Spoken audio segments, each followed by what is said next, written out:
ઓમ નમોસ્તુ નમોસ્તુ નમોસ્તુ નમોસ્તુ નમોસ્તુ. પ્રણમલોયે શૌત્રિકાળવર્તી અર્હંતાણમ. પ્રણમલોયે શૌત્રિકાળવર્તી સિદ્ધાણમ. પ્રણમલોયે શૌત્રિકાળવર્તી આયર્યાણમ.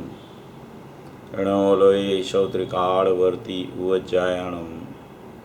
પ્રણમલોયે શૌત્રિકાળવર્તી શવશાવણમ.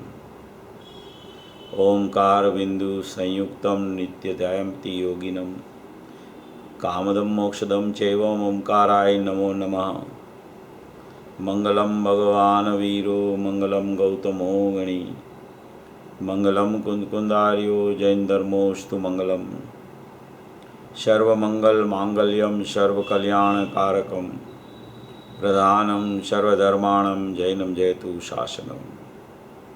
नमः समयसाराय स्वानुभूत्या चकाशते चित्स्वभावाय भावाय सर्वभावांतरच्छिदे एगो में शाश्वत अपाज्ञान दर्शन लखणों शेषा में बाहिरा भावा छबे संयोग लखणा. मारो सुशाश्वत एक दर्शन ज्ञान लक्षण जीव छे बाकी बधा संयोग लक्षण भाव मुझथी बाह्य छे. હું એક શુદ્ધ સદા આરૂપી જ્ઞાન દર્શનમય કરે કંઈ અન્ય તે મારું જરી પરમાણુ માત્ર નથી કરે. જે જાણતો અરહંતને ગુણદ્રવ્યને પર્યાયપણે તે જીવ જાણે આત્મને તસુ મોહ પામે લઈ ખરે. નથી અપ્રમત કે પ્રમત નથી જે એક જ્ઞાયક ભાવ છે એ રીત શુદ્ધ કથાયને જે જ્ઞાત તે તો તે જ છે. જેમ નેત્ર તેમજ જ્ઞાન નથી કારક નથી વેદ કરે જાણે જ કર્મોદય નિર્જરા બંધ તેમજ મોક્ષને. ધ્રુવચલને અનુપમ ગતિ પામેલી સર્વે સિદ્ધને વંદિકા હું સુત કેવડી કથિતા સમય પ્રાવૃત. તું સ્થાપ નિજને મોક્ષ પંથે ધ્યાનુભવ તેહને તેમાં જ નિત્ય વિહાર કર નહીં વિહર પર દ્રવ્યો વિશે. ઓમ શ્રી નમઃ શિદેવ્ય નમઃ શિદેવ્ય નમઃ શિદેવ્ય.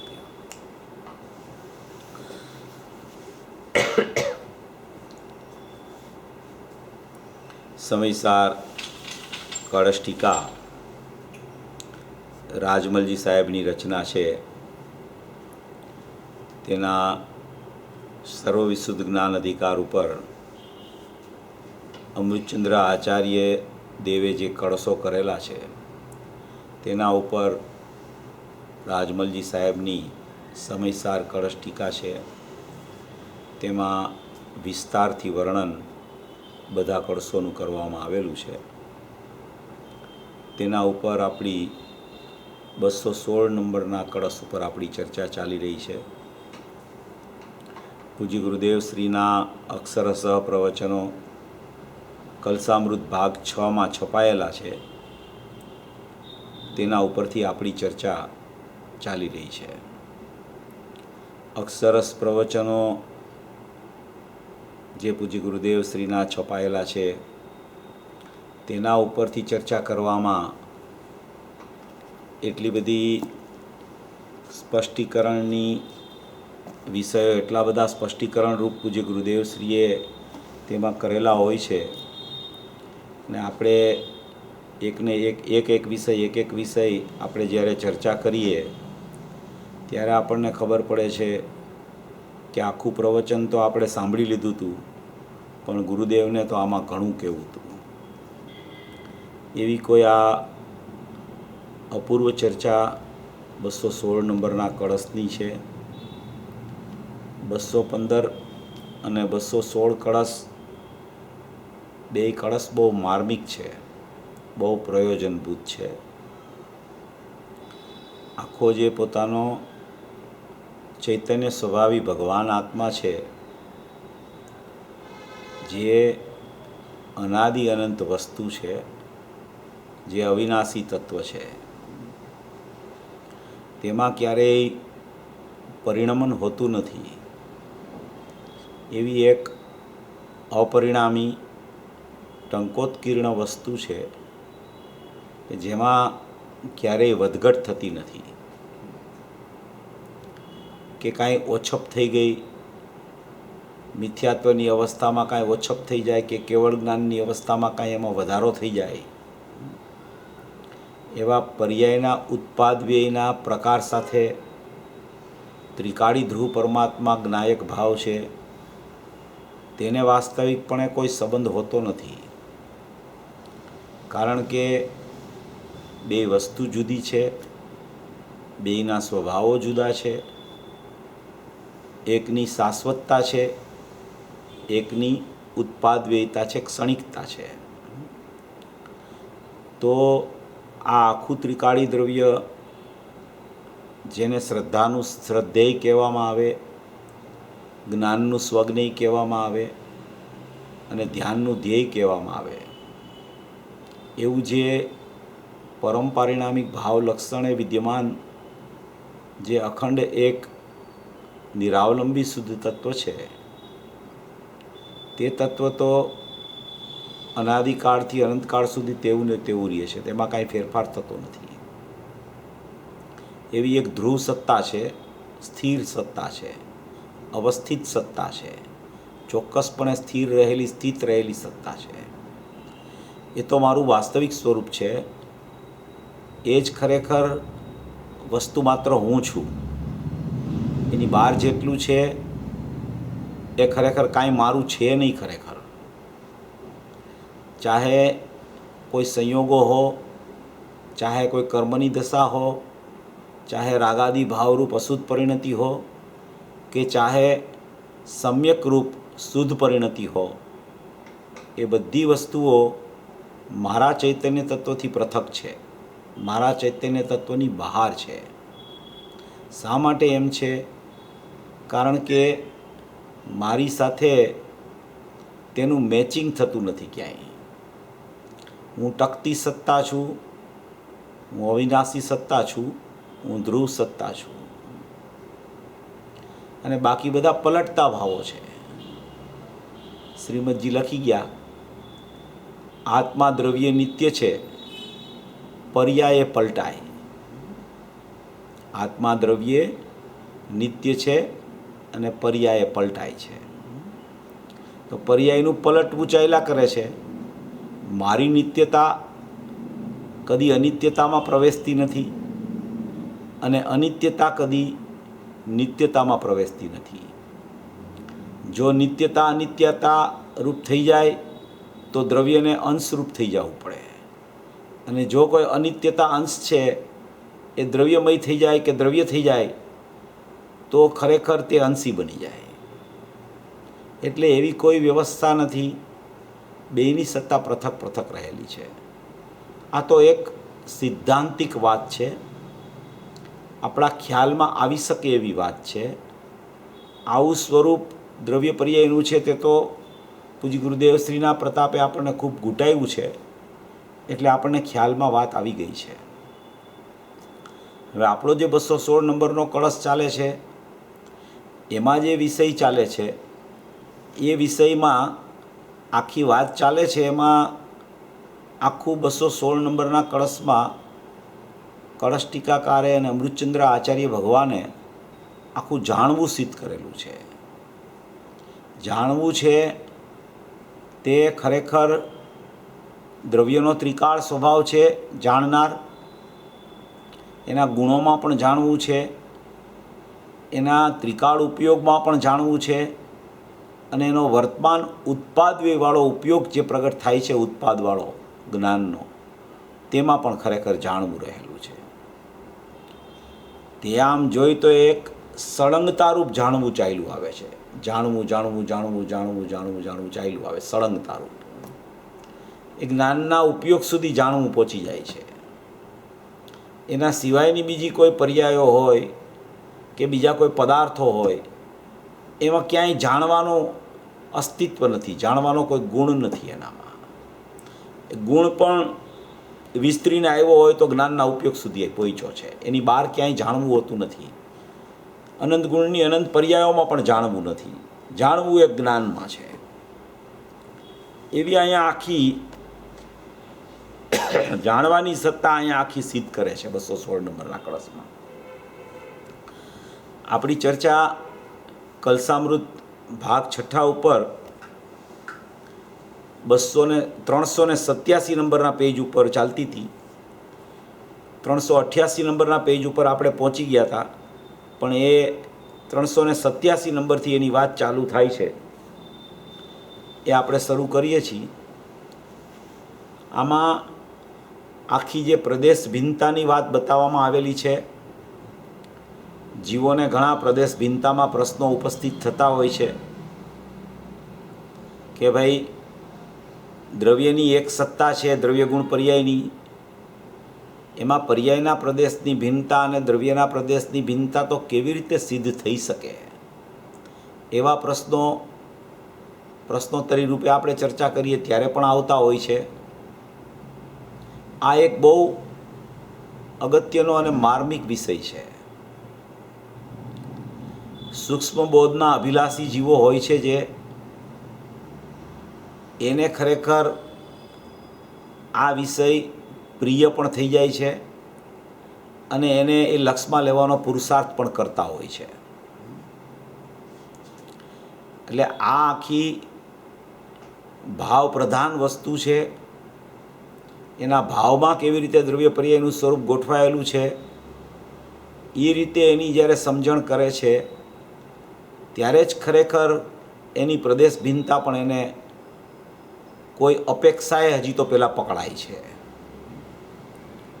એવી કોઈ માર્મિક વસ્તુનું વસ્તુપણું અને એમાં રહેલા દ્રવ્ય પર્યાયના સ્વભાવો અને એમાં રહેલી બેયની ભિન્નતારૂપ પૃથકતા એ કેવી રીતે છે એ આમાં અત્યારે અહીંયા એક વિષય આવ્યો છે. આપણે ગયા બુધવારે લીધેલો, પછી પ્રશ્નો પણ ખૂબ થયેલા, એટલે મને વિચાર આવે છે કે હું આ જરા વિષયને ક્લિયર કરી દઉં, એટલે કોઈ વિકલ્પ હોય તો દૂર થઈ જાય અને નવા વિકલ્પો એ સંબંધી ઉત્પન્ન ન થાય.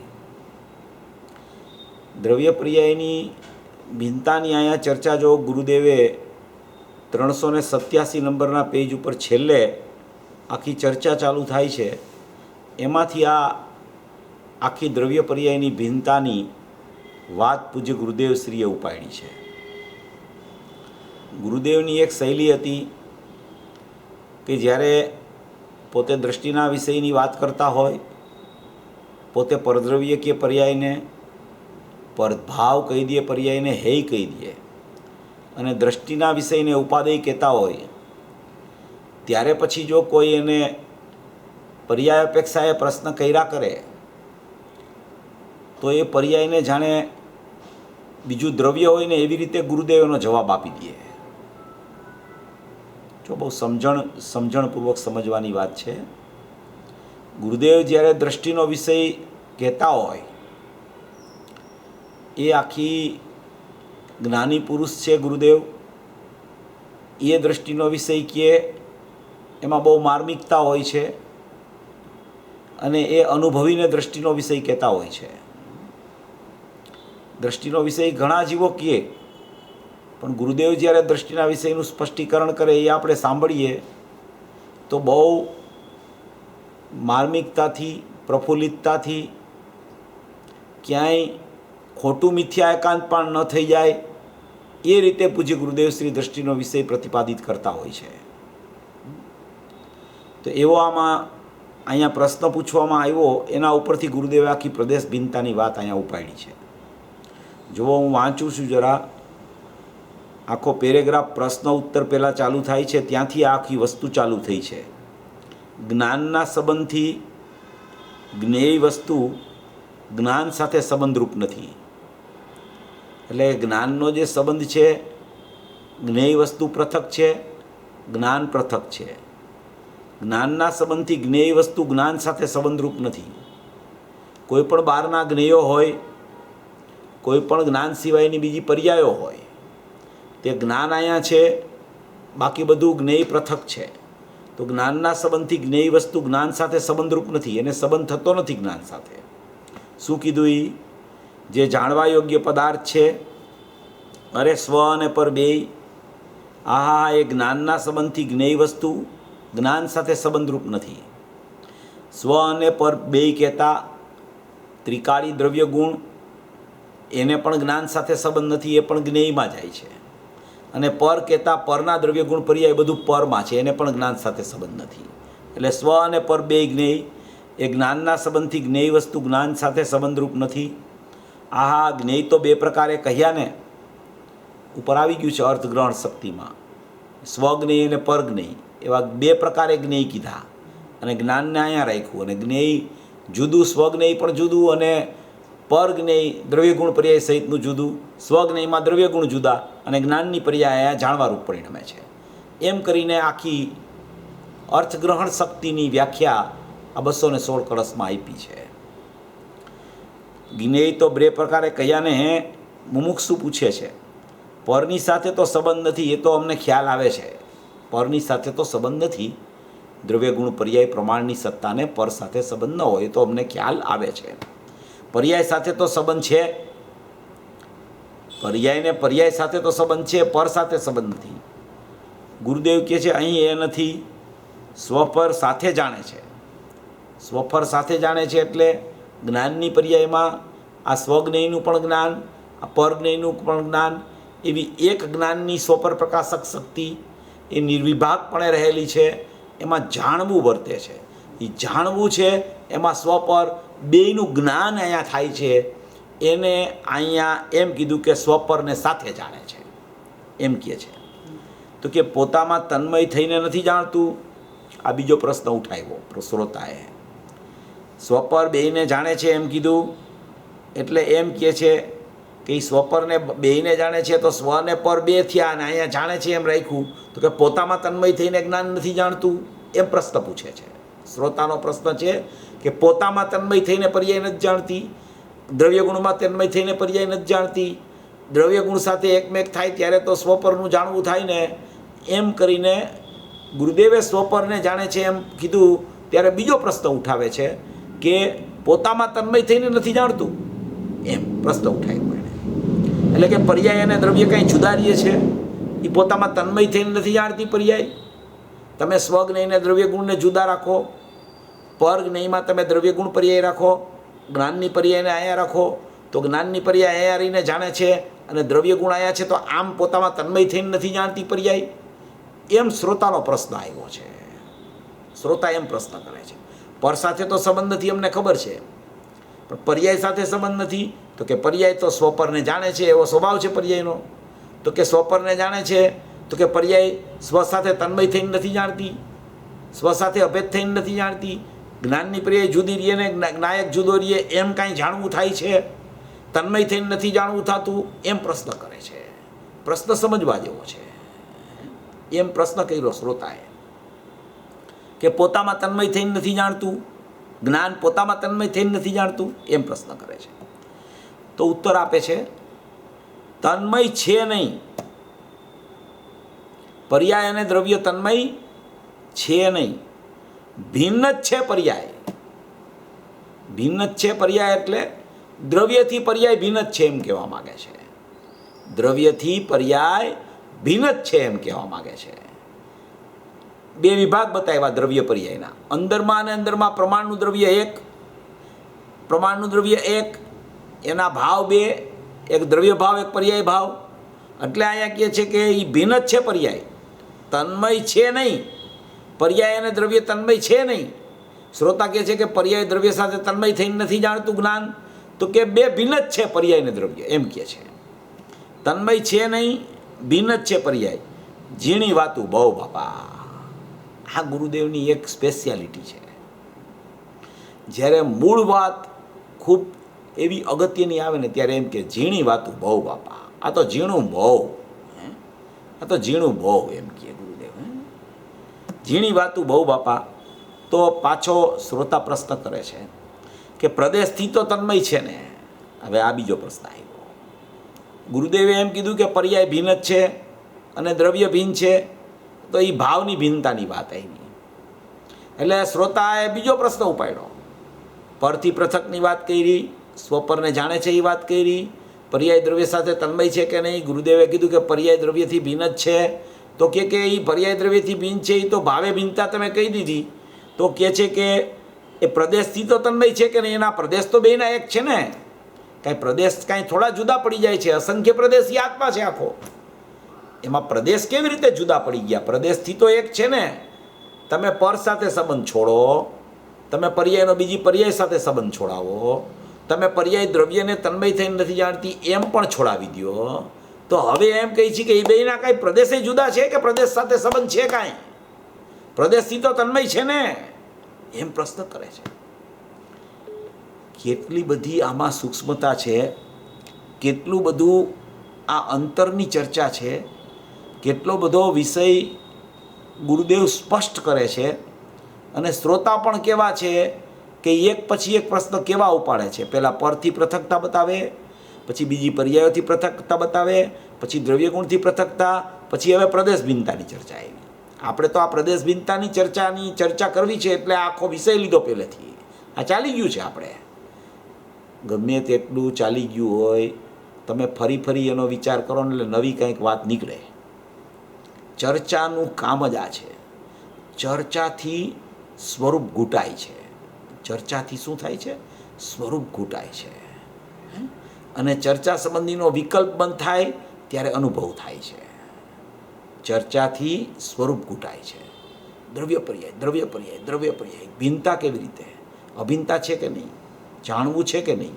તન્મયતા છે કે નહીં? પ્રદેશની તન્મયતા છે કે નહીં? એમ પ્રશ્ન ઉઠાવ્યા કરે, એનો ઉત્તર આપ્યા કરે ગુરુદેવ. એ ચર્ચામાં ને ચર્ચામાં એ દ્રવ્ય પર્યાયની તો પેલા બહાર જ નથી નીકળતો. એટલે પર તો આમાં ક્યાંય છે જ નહીં. એટલી તો એની સત્તામાં એ ગર્ભિત થઈ ગયો અંદરમાં.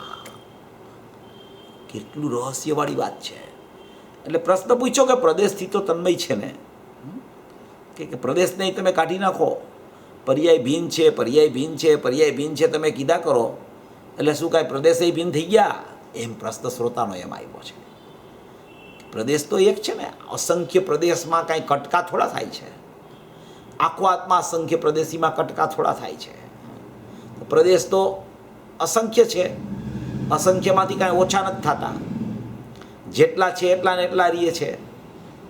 પંચાસ્તિકાઈમાં એક પ્રદેશી કીધો, અહીંયા કે છે અસંખ્ય પ્રદેશી. દિગંબર ધર્મનો ટ્રેડમાર્ક છે, આત્મા અસંખ્ય પ્રદેશી છે. પ્રદેશો કદી ઘટતા નથી, પ્રદેશો કદી વધતા નથી. અસંખ્ય પ્રદેશી આત્મા રહેલો છે. તો કે પ્રદેશથી તો તન્મય છે કે નહીં? એમ પ્રશ્ન ઉઠાવે છે. હવે આ આખી પ્રદેશની ચર્ચા બહુ ઇમ્પોર્ટન્ટ છે, બહુ સમજવા જેવી છે. ગુરુદેવે ઘણી ઘણી સૂક્ષ્મ ચર્ચાઓ તત્વની 45 વર્ષમાં કરેલી છે. એમાં એક સ્વપર પ્રકાશકની ચર્ચા આવે છે, એક આ પ્રદેશ ભિન્નતાની ચર્ચા આવે છે, એક કારણસૂત પર્યાયની ચર્ચા આવે છે. દ્રષ્ટિના વિષયની ચર્ચા તો એની સર્વોત્તમ છે, એ તો સર્વસ્વ છે, એ તો બધી જગ્યાએ આવતી જ હોય, એમાં તો કાંઈ પ્રશ્ન જ નથી. પણ આ બધી ચર્ચા એમાં વિકલ્પો ઉત્પન્ન થાય છે, અને એ વિકલ્પો ઉત્પન્ન થાય એનો યથાર્થ જવાબ જો એને ખ્યાલ આવી જાય તો એ વિકલ્પો શાંત પડી જાય છે. એટલે અહીંયા આ પ્રદેશ ભિન્નતાની ચર્ચા બહુ અગત્યની છે. પછી ગુરુદેવ જવાબ આપે છે, એ પ્રદેશ પણ ભિન્ન છે અને ભાવ પણ ભિન્ન છે. જુઓ, આગળ ભાવની ભિન્નતા કીધી, પછી એણે પ્રદેશનો પ્રશ્ન પૂછ્યો, એટલે ગુરુદેવે બેય જવાબ એક સાથે આપ્યા કે એ પ્રદેશ પણ ભિન્ન છે અને ભાવ પણ ભિન્ન છે. હવે આ બહુ અગત્યનો વિષય છે. પ્રદેશ પણ ભિન્ન છે અને ભાવ પણ ભિન્ન છે. ભાવે ભિન્નતા તો જીવને ઘણી અપેક્ષાએ વિચાર કરતા બેસી જાય છે કે દ્રવ્યનો ભાવ છે એ પર્યાયમાં આવતો નથી અને પર્યાયનો ભાવ દ્રવ્યમાં આવતો નથી. ધારો કે દ્રવ્યનો ત્રિકાળ ભાવ છે, અનાદિ અનંત ભાવ છે, જ્ઞાન દર્શનમય ચૈતન્ય ભાવ છે, પરમ પારિણામિક ભાવ છે, એનું લક્ષણ પરમ પારિણામિક ભાવ છે, ત્રિકાળ જ્ઞાન દર્શન લક્ષણ છે. એ તો કદી ત્યાંથી ખસીને પર્યાયમાં આવે નહીં. ને પર્યાયનો જે ભાવ છે, જેમ કે ઔદયિક, ઔપસમિક, સૌપસમિક, સાહિક 4 ભાવ લ્યો, અથવા તો પર્યાયનું જ્ઞાનના ઉપયોગનું પરિણમન લ્યો, તો એ બધા ક્ષણિકતામાં જાય છે. અને આ છે એ ત્રિકાળતાવાળો ભાવ છે. એટલે એ બેયના ભાવની ભિન્નતા તો દ્રવ્ય પર્યાયની ભિન્નતા તો લક્ષણ ભેદે પણ ભેદ કરીને એને ખ્યાલમાં આવી શકે છે કે બેયના લક્ષણ જ પૃથક છે. ઘણી ગાથાઓને ઘણા કળશોથી લક્ષણની ભિન્નતા સમયસારમાં આવી છે. 185 કળશમાં આવી કે લક્ષણ ભિન્નતા છે. અજીવ અધિકારમાં ઘણી જગ્યાએ આવી કે લક્ષણ ભિન્નતા છે. 49મી ગાથામાં લીધું અજીવ અધિકારમાં, 50 થી 55માં આવે છે. ભિન્ના ભાવા નો દ્રષ્ટા 37 નંબરના કળશમાં આવે છે. ઘણી જગ્યાએ 185 નંબરનો કળશ મેં કીધો એમાં આવે છે. લક્ષણથી ભિન્નતા દ્રવ્ય પર્યાયની તો ઘણી જગ્યાએ આવે છે. જે પ્રગટ છે તે હું છું, જે પ્રગટ થાય છે તે મને પરદ્રવ્ય છે, તો એ લક્ષણથી ભિન્નતા થઈ ગઈ.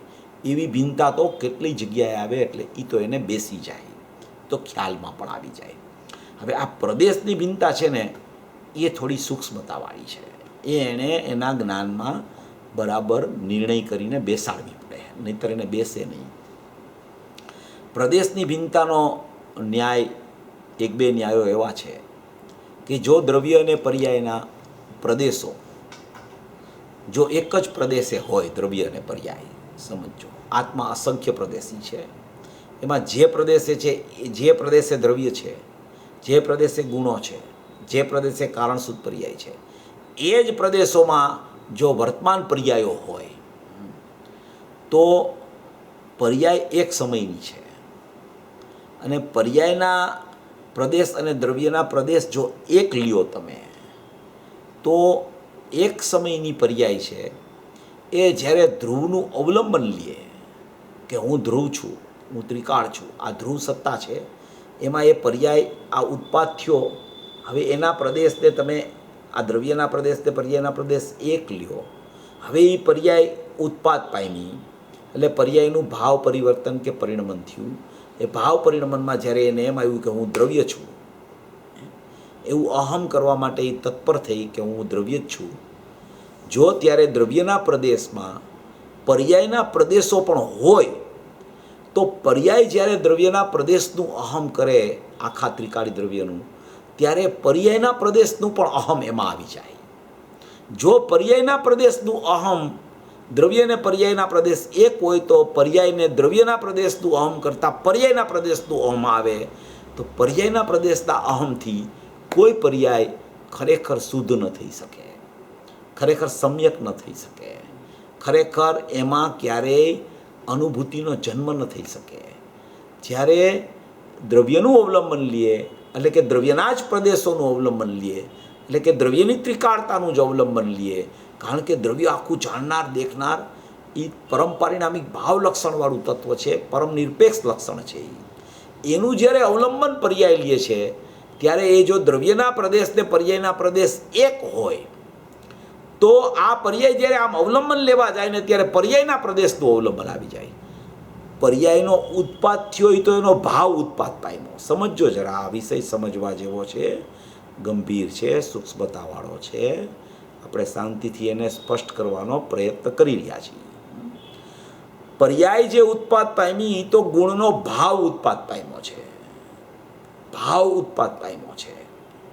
જ્યારે ભાવ ઉત્પાદ પામે છે ત્યારે પર્યાયમાં પણ દ્રવ્ય ક્ષેત્ર કાળ ભાવ હોય છે અને દ્રવ્યના પણ દ્રવ્ય ક્ષેત્ર કાળ ભાવ હોય છે. દ્રવ્યના દ્રવ્ય ક્ષેત્ર કાળ ભાવ દ્રવ્યમાં હોય છે, પર્યાયના પોતાના દ્રવ્ય ક્ષેત્ર કાળ ભાવ એટલે કે પર્યાય એટલે વસ્તુ, એ વસ્તુ એટલે કે એ પોતાનું દ્રવ્ય, વસ્તુ એટલે કોઈ જુદું દ્રવ્ય નહીં ત્રિકાળી દ્રવ્યથી, પણ વસ્તુ એટલે કે એ પોતાનું દ્રવ્ય, વસ્તુ માત્ર એટલે એ પોતે જ, પોતે પર્યાય પોતે. પછી પર્યાયનું ક્ષેત્ર એટલે પર્યાય જેટલા ક્ષેત્રમાં વ્યાપે છે એને પર્યાયનું ક્ષેત્ર કહેવામાં આવે. દ્રવ્ય જેટલા ક્ષેત્રમાં વ્યાપક છે એને દ્રવ્યનું ક્ષેત્ર કહેવામાં આવે. આ પર્યાય જેટલા ક્ષેત્રમાં વ્યાપક છે એને પર્યાયનું ક્ષેત્ર કહેવામાં આવે. અને પર્યાયનો કાળ છે એટલે પર્યાયનો કાળ એટલે કે એક સમયનો એનો ઉત્પાદનો ક્ષણ, એને પર્યાયનો કાળ કહેવામાં આવે છે. સ્વકાળ, પર્યાયનો સ્વકાળ, એક સમયના ઉત્પાદનો ક્ષણ એને સ્વકાળ કહેવામાં આવે. અને પર્યાયનો ભાવ, પર્યાયનો ભાવ એટલે કે પર્યાયના આ ગુણો છે ને, એ ગુણો અહીંયા પડ્યા છે, એ ગુણોને ભાવ કહેવાય. એ પર્યાયનો ભાવ કેવો હોય કે ગુણોમાંથી પર્યાયનો ઉત્પાદ થયો એને પર્યાયનો ભાવ કહેવાય. આ પર્યાયનો ઉત્પાદ થયો એને પર્યાયનો ભાવ કહેવામાં આવે. આ ભાવનો ઉત્પાદ થાય છે. સમજો જરા, સમજવા જેવી વાત છે. ભાવનો ઉત્પાદ થાય છે. પર્યાયના ભાવનો ઉત્પાદ થયો એટલે એ પર્યાયના ભાવમાં જેટલું જેટલું જેટલું પર્યાયનું અસ્તિત્વ છે એ બધું એ પર્યાયના ભાવમાં ખરેખર આવી જાય છે અંદરમાં. હવે જો તમે આ પર્યાયનો ભાવ ઉત્પન્ન પામતા એનું દ્રવ્ય, એનું ક્ષેત્ર અને એનો કાળ સહિતનો ભાવ તમે ન લ્યો અને એના ક્ષેત્રને તમે દ્રવ્યના પ્રદેશથી અખંડ રૂપે પર્યાયને રાખો અને આ પર્યાયના ખાલી ભાવને જ જુદો પાડો તમે અને દ્રવ્ય ક્ષેત્ર અને કાળને તમે અહીંયા દ્રવ્યમાં એકરૂપ રાખો, કાળને તમે સ્વકાળ તરીકે લ્યો, દ્રવ્યને તમે વસ્તુ તરીકે પર્યાયમાં લ્યો, પણ પર્યાયનું ક્ષેત્ર છે એને તમે દ્રવ્ય સાથે એકરૂપ રાખો અને પર્યાયનું દ્રવ્ય, પર્યાયના કાળ અને પર્યાયના ભાવને પર્યાયમાં ઉત્પન્ન થયું ત્યારે રાખો અને એ ક્ષેત્રને તમે પ્રદેશને અસંખ્ય પ્રદેશી દ્રવ્યનો પ્રદેશ છે એમાં જ પર્યાયના પ્રદેશને રાખો, તો આ પર્યાયનો ઉત્પાદ છે એ જ્યારે અવલંબન લે દ્રવ્યનું ત્યારે પર્યાયના પ્રદેશનું અવલંબન આવી જાય. જો એ પર્યાયના પ્રદેશનું અવલંબન પર્યાયને આવે તો ખરેખર એને દ્રવ્ય અને પર્યાયના પ્રદેશો ભિન્ન ન હોય તો એને પર્યાયના પ્રદેશોનું પણ અવલંબન આવતા એ પર્યાય સમ્યક ન થઈ શકે. માટે પર્યાયના ઉત્પાદથી જ પર્યાયની પોતે વસ્તુ એટલે પોતે દ્રવ્ય, એનું ક્ષેત્ર એટલે ઉત્પાદ થયું એટલું એનું ક્ષેત્ર, કાળ એટલે કે એનો સ્વકાળ ઉત્પાદમાં, ભાવ એટલે કે એનું પરિણમન. એ દ્રવ્ય ક્ષેત્ર કાળ ભાવ પર્યાયમાં અને દ્રવ્યના દ્રવ્ય ક્ષેત્ર કાળ ભાવ દ્રવ્યમાં. એવી રીતે બેને ક્ષેત્રની પણ ભિન્નતા એને ખ્યાલમાં ખરેખર લેવી જ જોઈ. ભલે એ અસંખ્ય પ્રદેશી આત્મા હોય પણ એ આત્મા અસંખ્ય પ્રદેશી છે. એ અસંખ્ય પ્રદેશમાં બે ભેદ પાડે છે પર્યાયનો અને દ્રવ્યનો. પર્યાય જુદી, દ્રવ્ય જુદું. એમ બે ભિન્નતા જ્યાં સુધી એને ખ્યાલમાં ન આવે ત્યાં સુધી એને એ પર્યાય જ્યારે અવલંબન લેવા જાય તો એને ક્ષેત્ર ભિન્નતામાં જો એને પ્રદેશ ભિન્નતા ન બેઠી હોય તો દ્રવ્યના પ્રદેશ ને પર્યાયના પ્રદેશ એક માની લઈએ તો પર્યાયના પ્રદેશનું પણ પર્યાયને અવલંબન આવતા એ જીવને ક્યારેય સમ્યકતા પર્યાયમાં ઉત્પન્ન ન થઈ શકે. આ એક વાત છે. બીજી વાત એ છે કે કોઈ પણ પર્યાય જ્યારે દ્રવ્યનું અવલંબન લે તો એ સમયવર્તી ભાવ છે. સમયવર્તી ભાવ, એ સમયવર્તી ભાવ જો દ્રવ્યનું અવલંબન લે અને દ્રવ્ય સાથે એ જો અભેદ થાય તો બીજે સમયે તો પર્યાયનો નાશ થઈ જાય છે. તો પર્યાયના નાશે પણ ખરેખર દ્રવ્યનો નાશ થઈ જાય. એટલે પર્યાયનું દ્રવ્ય, પર્યાયના ક્ષેત્ર, પર્યાયનો કાળ ને પર્યાયનો ભાવ બધું જુદું છે. પર્યાયનું અને દ્રવ્યનું બધું જુદું છે. એમ કળશ ટીકામાં 252 કળશમાં રાજમલજી સાહેબે આખી દ્રવ્ય ક્ષેત્ર કાળ ભાવની ભિન્નતાપૂર્વકની ચર્ચા એમણે લીધી છે અને એ ચર્ચા આપણે એની 77મી સાલના પ્રવચનની અને 68મી સાલના પ્રવચનમાં પણ વધારે સૂક્ષ્મતા હતી. તો એ પ્રવચનો આપણે આ કલસામૃત ભાગ 8માં છાપેલા છે. કોઈને વધારે અભ્યાસ કરવો હોય તો એનો અભ્યાસ કરે તો એને ખ્યાલમાં આવી જશે ક્ષેત્ર ભિન્નતા કેવી રીતે હોય. આ બે ન્યાયથી આ સિદ્ધ થાય છે કે દ્રવ્ય પર્યાયના ક્ષેત્ર પણ જુદા છે, દ્રવ્ય પર્યાયના ભાવ જુદા, દ્રવ્ય પર્યાયનો કાળ જુદો. ઓલો ત્રિકાળ કાળ છે, આ વર્તમાન સ્વકાળ છે. ઓલી પરંપરિણામિક ભાવ લક્ષણવાળી વસ્તુ છે. આ પર્યાય વસ્તુ છે, પર્યાય પોતે દ્રવ્ય છે. દ્રવ્ય ક્ષેત્રકાળ ભાવમાં પર્યાય દ્રવ્ય છે. એ ખરેખર ઔદૈક, ઔપસમિક, સૌપસમિક, સાયિક ભાવ રૂપે રહેલું છે. એટલે એક વાત આ થઈ ગઈ. દ્રવ્ય ક્ષેત્ર કાળ ભાવથી એની ભિન્નતા છે. પર્યાયના પ્રદેશ અને દ્રવ્યના પ્રદેશ એ કોઈ તો અવલંબન લેતા પર્યાયના પ્રદેશનું અવલંબન આવતા પર્યાય સમ્યક થતી નથી અને પર્યાયના નાશે જો અવલંબન લે દ્રવ્યનું તો પર્યાયના નાશે દ્રવ્યનો નાશ થઈ જાય છે. આ વાત થઈ ગઈ. એક 40 નંબરની ગાથા છે નિયમસારની. એ નિયમસારની 40 નંબરની ગાથામાં મુનિરાજે લખેલું છે કે શુદ્ધ અંતતત્વના પ્રદેશો જુદા છે અને અશુદ્ધ અંતતત્વના પ્રદેશો જુદા છે. અશુદ્ધ અંતતત્વના પ્રદેશો શા માટે જુદા છે કે અશુદ્ધ અંતતત્વ પર્યાયમાં છે એને કર્મ સાથે નૈમિતિક સંબંધ ચાલતો હોય છે. ધ્રુવ સાથે કદી એને સંબંધ થતો નથી. માટે શુદ્ધ અંતતત્વના પ્રદેશ જુદા છે અને અશુદ્ધ અંતતત્વના પ્રદેશ જુદા છે. અશુદ્ધ અંતતત્વ કહેતા ત્યાં પર્યાયની ચર્ચા છે, શુદ્ધ અંતતત્વ કહેતા ત્યાં દ્રવ્યની ચર્ચા છે. એમ ચોખ્ખો શબ્દ લખેલો છે કે શુદ્ધ અંતતત્વ અને અશુદ્ધ અંતતત્વના પ્રદેશોની ભિન્નતા છે. પ્રદેશ ભિન્ન હોવાથી શબ્દ વાપરો છે અહીંયા. એટલે બેયના પ્રદેશોની ભિન્નતા છે. આ બધી ચર્ચા આપણે કરીએ છીએ એનું કારણ શું છે કે દ્રવ્ય અને પર્યાયની ભિન્નતાનું સ્વરૂપ એને ખ્યાલમાં આવવું જોઈએ. જો એને ખ્યાલમાં ન આવે તો એ બધું એક જ લાગ્યા કરે એને. હવે એક વાત આ થઈ ગઈ. આ બધી ચર્ચા આટલી બધી આવી, એમાં ગુરુદેવે એક સંવર અધિકારમાં ચર્ચા ઉપાડી 181, 82, 83 ગાથામાં. પછી ગુરુદેવે એક દીપચંદજીનું ચિદવિલાસ છે એમાંથી પણ ચર્ચા આની કાઢી. સંવર અધિકારમાં એવી ચર્ચા લીધી ગુરુદેવે. એમાં એમ લીધું ને કે એક વસ્તુ બીજી વસ્તુની નથી, કારણ કે બંનેના પ્રદેશો ભિન્ન હોવાથી બંનેને આધાર આધેય સંબંધ નથી.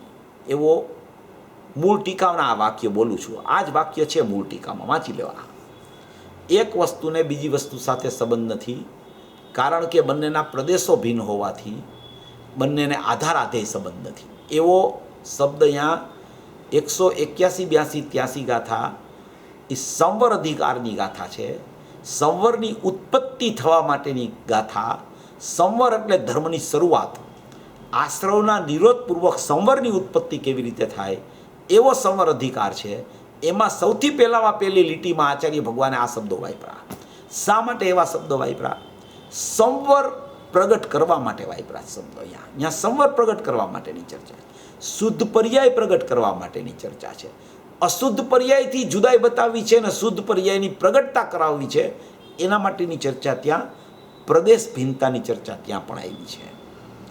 ત્યાં ગુરુદેવે અર્થ કરતા ઘણી ચર્ચાઓ કરતા ગુરુદેવે એમ કીધું કે આશ્રવના પ્રદેશો તો ભિન્ન જ છે. આશ્રવના પ્રદેશો તો ભિન્ન જ છે. પર્યાયથી, દ્રવ્યથી, પર્યાયમાં જ્યાં સુધી આશ્રવ ચાલે છે ત્યાં સુધી આશ્રવના પ્રદેશો તો દ્રવ્યના પ્રદેશથી ભિન્ન છે. કારણ કે આશ્રવ તો આકુરતાને ઉત્પન્ન કરાવનારા છે, પરલક્ષી ભાવ છે, સમયવર્તી અશુદ્ધ પર્યાયો છે, અને દ્રવ્ય તો શુદ્ધ છે. એટલે એને તો આશ્રવના પ્રદેશોની ભિન્નતા તો છે જ. એના પ્રદેશે ભિન્ન છે, કારણ કે આશ્રવના પ્રદેશમાં તો કાંઈ દ્રવ્યનો પ્રદેશ હોય નહીં. એટલે એની પ્રદેશની ભિન્નતા તો પુનપાપના ભાવથી આખો ત્રિકાળી દ્રવ્ય જુદું છે એ બતાવી દીધી. આશ્રવ નીકળી જાય છે, રાગ પરલક્ષી ભાવ છે, રાગ કાયમ સાથે નથી રહેતો, એમ કરીને ઘણા ન્યાયોથી આશ્રવના પ્રદેશ ભિન્નતા તો બતાવી દીધી. પછી ગુરુદેવે એમ કીધું કે પ્રદેશો છે ને, જે પ્રદેશમાં આશ્રવ ઉત્પન્ન થાય છે, જે પ્રદેશમાં આશ્રવ ઉત્પન્ન થાય છે એ પ્રદેશો કાંઈ નીકળી નથી જતા. એટલે પ્રદેશોની ભિન્નતા એવી રીતે નથી કે પ્રદેશો નીકળી જાય, એ પ્રદેશમાંથી આશ્રવ નીકળી જાય છે. જો અહીંયા ભાવની ભિન્નતાની ચર્ચા આવી, પ્રદેશની ભિન્નતા નથી લેતા. અહીંયા પ્રદેશ ભિન્નતા કોને કહેવાય કે પ્રદેશોને જુદા કરે. અહીંયા આશ્રવનો ભાવ જુદો કરે છે. તો કે આશ્રવ ભાવ છે એ કેવો છે? તો કે એ પર્યાયનો જે પ્રદેશ છે ને, એ પર્યાયના પ્રદેશમાં આશ્રવ ઉત્પન્ન થયો છે. દ્રવ્યના પ્રદેશ તો નિરાવરણ ત્રિકાળ છે, પણ પર્યાય ઉત્પાદ પામી તો પર્યાયનો પ્રદેશ હતો એમાં આશ્રવ અત્યારે ઉત્પન્ન થયો. તો એ આશ્રવના પ્રદેશો તો ભિન્ન છે. એ આશ્રવના પ્રદેશોને ભિન્ન કેમ કીધા? કે એ પ્રદેશ તો આત્માના છે, અસંખ્ય પ્રદેશમાં માયલા જ પ્રદેશ છે, પણ એ પ્રદેશમાં અત્યારે આશ્રવ ઉત્પન્ન થઈ ગયો છે. એટલે એ પ્રદેશો પણ અશુદ્ધ થઈ ગયા, આશ્રવ ઉત્પન્ન થયો. એટલે પછી હવે એ આશ્રવ ચાલ્યો ગયો અને એ પ્રદેશમાં સંવર ઉત્પન્ન થઈ ગયો. બીજા સમયે આશ્રવનો નિરોધ અને સંવરનો ઉત્પાદ. આ આશ્રવ હતો, આશ્રવ ચાલ્યો ગયો, બીજા સમયે સંવર ઉત્પન્ન થયો. તો ગુરુદેવે અહીંયા એમ લીધું કે આશ્રવના પ્રદેશો ભિન્ન છે. એ શા માટે કીધા? કે એ પ્રદેશમાં, આત્માના અસંખ્ય પ્રદેશમાં પર્યાયનો પ્રદેશ છે, એમાં અત્યારે આશ્રવ હતો. એટલે એ પ્રદેશને અમે આશ્રવની સાથે પ્રદેશને અભેદ ગણીને એ આખા પ્રદેશને જ અમે ભિન્ન કહી દીધો. પર્યાયના પ્રદેશને જ અમે ભિન્ન કહી દીધો, કારણ કે એમાં આશ્રવ છે. એટલે હવે ગુરુદેવે સંવર પ્રગટ થયો એની ચર્ચા કરી કે હવે આશ્રવ તો ચાલ્યો ગયો, બીજા સમયે કોઈ જીવની પુરુષાર્થથી, યોગ્યતાથી, એની પાત્રતાથી આત્માનું લક્ષ કરતા સંવરની ઉત્પત્તિ થઈ ગઈ. તો જે પ્રદેશમાં આશ્રવ હતો એ જ પ્રદેશમાં આશ્રવનો અભાવ થઈને એ પ્રદેશે સંવરની ઉત્પત્તિ થઈ ગઈ. પ્રદેશ એના છે, પ્રદેશ નીકળી નથી જતા, ભાવ નીકળી ગયો, પ્રદેશ એના એરિયા, આશ્રવ ભાવ વયો ગયો, આશ્રવ ભાવ ગયો, સંવર ભાવ આવ્યો, પ્રદેશ ક્યાં રહ્યા? તો કે પ્રદેશ તેને તે રહ્યા. તો ગુરુદેવે ત્યાં સ્પષ્ટીકરણ કર્યું કે પ્રદેશો કાંઈ નીકળતા નથી, પ્રદેશો એવી રીતે જુદા નથી, પ્રદેશોમાં જે ભાવ છે ને એ ભાવ નીકળી જાય છે, એ અપેક્ષાએ પ્રદેશોની ભિન્નતા કહેવામાં આવે છે. ત્યાં ગુરુદેવે એવો અર્થ કર્યો. સમજો, બધાય અર્થ કહી દઉં છું એટલે કોઈને વિકલ્પ ન થાય કે અહીં તો ગુરુદેવે આમ કીધું હતું, અહીં તો ગુરુદેવે આમ કીધું હતું, અહીં તો ગુરુદેવે આમ કીધું હતું. કોઈ પણ વિષય સમજવા માટે સર્વાંગી સ્પષ્ટીકરણ આપણા જ્ઞાનમાં હોવું જોઈએ, નહીતર વિકલ્પોની હારમાળા કદી બંધ થાય નહીં. સર્વાંગી સ્પષ્ટીકરણ સમજણમાં જ્યાં સુધી ન આવે ત્યાં સુધી કાંઈક ને કાંઈક વિકલ્પો ઉત્પન્ન થયા કરે. અહીંયા તમે ક્ષેત્રની ભિન્નતા ગુરુદેવે કીધી, પ્રદેશમાં પ્રદેશ ભિન્નતા કીધી, એમ તમે કોઈને કહો તો કોઈ તમને સંવર અધિકારનો આધાર બતાવે કે અહીંયા તો ગુરુદેવે કીધું છે કે ભાઈ આશ્રવ પ્રદેશ, જે પ્રદેશમાં આશ્રવ છે એ અપેક્ષા એ પ્રદેશને ભિન્ન કીધો છે. સંવર ઉત્પન્ન થયો એ પ્રદેશ ભિન્ન ક્યાં છે? એ તો પ્રદેશ આત્માનો જ પ્રદેશ છે. તમે આ પ્રદેશ ભિન્ન શું કરો છો? એમ કોઈ કહે તો કે સર્વાંગી સમજણ કરવી. કોઈ પણ વસ્તુની આત્માના દ્રવ્ય ગુણ પર્યાયની, એના ઉપાદાન નિમિત્તની, નિશ્ચય વ્યવહારની, એની ક્ષેત્ર ભિન્નતાની, કાળ ભિન્નતાની, ભાવ ભિન્નતાની, દ્રવ્ય ભિન્નતાની પૂરેપૂરી સમજણ બરાબર દ્રવ્ય ગુણ પર્યાયની કરવી. હું ત્રિકાળી દ્રવ્ય તો છું જ, એના આશ્રય જ મારું કાર્ય થાય છે, પણ સમજણ બધી હોવી જોઈએ ને. ન હોય તો દ્રષ્ટિ દ્રવ્ય ઉપર જાય નહીં, ગમે તેટલો પુરુષાર્થ કરી લે નહીં જાય દ્રષ્ટિ દ્રવ્ય ઉપર. તો આ જે ગુરુદેવે કીધું કે ભાઈ આશ્રવ જ્યાં હતો એ પ્રદેશ તો અસંખ્ય પ્રદેશ કાંઈ નીકળી નથી જતા, આશ્રવ નીકળી ગયો, અને આશ્રવની જગ્યાએ સંવર થયો. તો એ સંવર થયો તો એ પ્રદેશ તો આત્માના અભિન્ન થઈ ગયા. ગુરુદેવ કહે તો એ પ્રદેશ ભિન્ન નથી, પ્રદેશ તો એક થઈ ગયા હવે, કારણ કે હવે સંવર થઈ ગયો. સંવરમાં જુદાઈ ક્યાં હતી દ્રવ્ય પર્યાયની? સંવરમાં તો અનુભૂતિ છે, સંવરમાં તો આનંદ છે. 14મી ગાથામાં અનુભૂતિને આત્મા કીધો, તો કે ત્યાં હવે કાંઈ પ્રદેશ ભિન્નતા નથી. અનુભવના કાળે પ્રદેશ ભિન્નતા છે જ નહીં. અનુભવના કાળે પ્રદેશ ભિન્નતાનો વિકલ્પ જ નથી હોતો કે ભાઈ આ પર્યાયના પ્રદેશ ભિન્ન છે ને દ્રવ્યના પ્રદેશ ભિન્ન છે ને આ અનુભૂતિ થઈ એ પ્રદેશ તો ભિન્ન છે, અને અનુભૂતિ સ્વરૂપ ભગવાન આત્મા છે એ પ્રદેશ જુદા છે. એવો વિકલ્પ નથી હોતો યાર. અને ત્યાં પ્રદેશોની ભિન્નતા છે પણ નહીં ખરેખર જોવો તો અનુભૂતિના કાળે. જો અનુભૂતિના કાળે તમે પ્રદેશ ભિન્નતા જો સિદ્ધ કરવા જાઓ ને તો અનુભૂતિ નથી, ત્યારે એને અનુભૂતિ નથી. એટલે ગુરુદેવે ત્યાં સંવરના પ્રદેશને અભિન્ન કીધા, આશ્રવના પ્રદેશને જુદા કહી દીધા. ત્યાં ભાવની ભિન્નતા બતાવીને સંવર ભાવ પ્રગટ થયો એટલે પ્રદેશની અભિન્નતા. જે પ્રદેશમાં સંવર થયો એ પ્રદેશને આત્માના પ્રદેશથી અનન્ય અભેદ કહી દીધા. સમજી ગયા? આવી રીતે ન્યાય લીધો. હવે બીજી વાત એના પછીની, પછી ગુરુદેવે આવી જ ચર્ચા બીજી જગ્યાએ લીધી કે ભાઈ વાત તો બરાબર છે, જુઓ આ વિષય છે ને એમાં જરાય કંટાળો લઈ આવવા જેવો નથી. બહુ સમજણનો વિષય છે, બહુ સૂક્ષ્મતાથી સમજવા જેવો છે, અને બહુ પ્રયોજનભૂત છે. આપણે દ્રવ્યને પર્યાયને ભિન્ન, દ્રવ્યને પર્યાય ભિન્ન એ શબ્દથી તો બોલી જાય છે, પણ એના ઊંડાણમાં કેટલું બધું રહસ્ય છે, એના ગર્ભમાં આપણે એના પાતાળમાં નથી પહોંચતા. એટલે ત્રિકાળી દ્રવ્ય જવાબ નથી આપતું આપણને.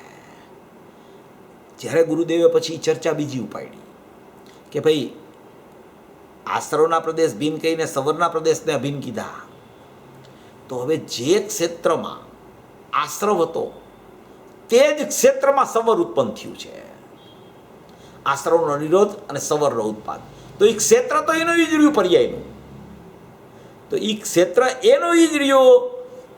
ઠીક, ક્ષેત્રની અપેક્ષાએ પર્યાય અને દ્રવ્યની ભિન્નતા છે, ભાવની અપેક્ષાએ અભિન્નતા છે, એમ પણ ગુરુદેવે સિદ્ધ કર્યું. પછી પાછું એમ સિદ્ધ કરે કે ચિદવિલાસમાં તો એમ લીધું છે કે દ્રવ્ય દ્રવ્યરૂપ છે, પર્યાય પર્યાયરૂપ છે, બેયના પ્રદેશો ભિન્ન જ છે. એમાં શુદ્ધતા કે અશુદ્ધતાનો પ્રશ્ન ન લેવો, પ્રદેશ જ ભિન્ન છે. દ્રવ્યનું ક્ષેત્ર જ જુદું, પર્યાયનું ક્ષેત્ર જ જુદું, બેયની ભિન્નતા જ છે. આવા આવા કેટલા બધા ન્યાયોથી ગુરુદેવે પ્રદેશ ભિન્નતા, જ્યારે જ્યારે કોઈ એવો વિષય ચાલતો હોય ને ત્યારે એ ગુરુદેવ આની સ્પષ્ટતા કરી દે. અને આપણે એ વિષયો સાંભળતા હોય ત્યારે આપણે એમાંથી તારવણી કરી લઈ તો આપણા જ્ઞાનના કોમ્પ્યુટરમાં એ ગોઠવાઈ જાય કે ભાઈ અહીંયા આ રીતે પ્રદેશ ભિન્નતા છે, વાં આ રીતે કીધી છે, વાં આ રીતે કીધી છે, વાં આ રીતે કીધી છે.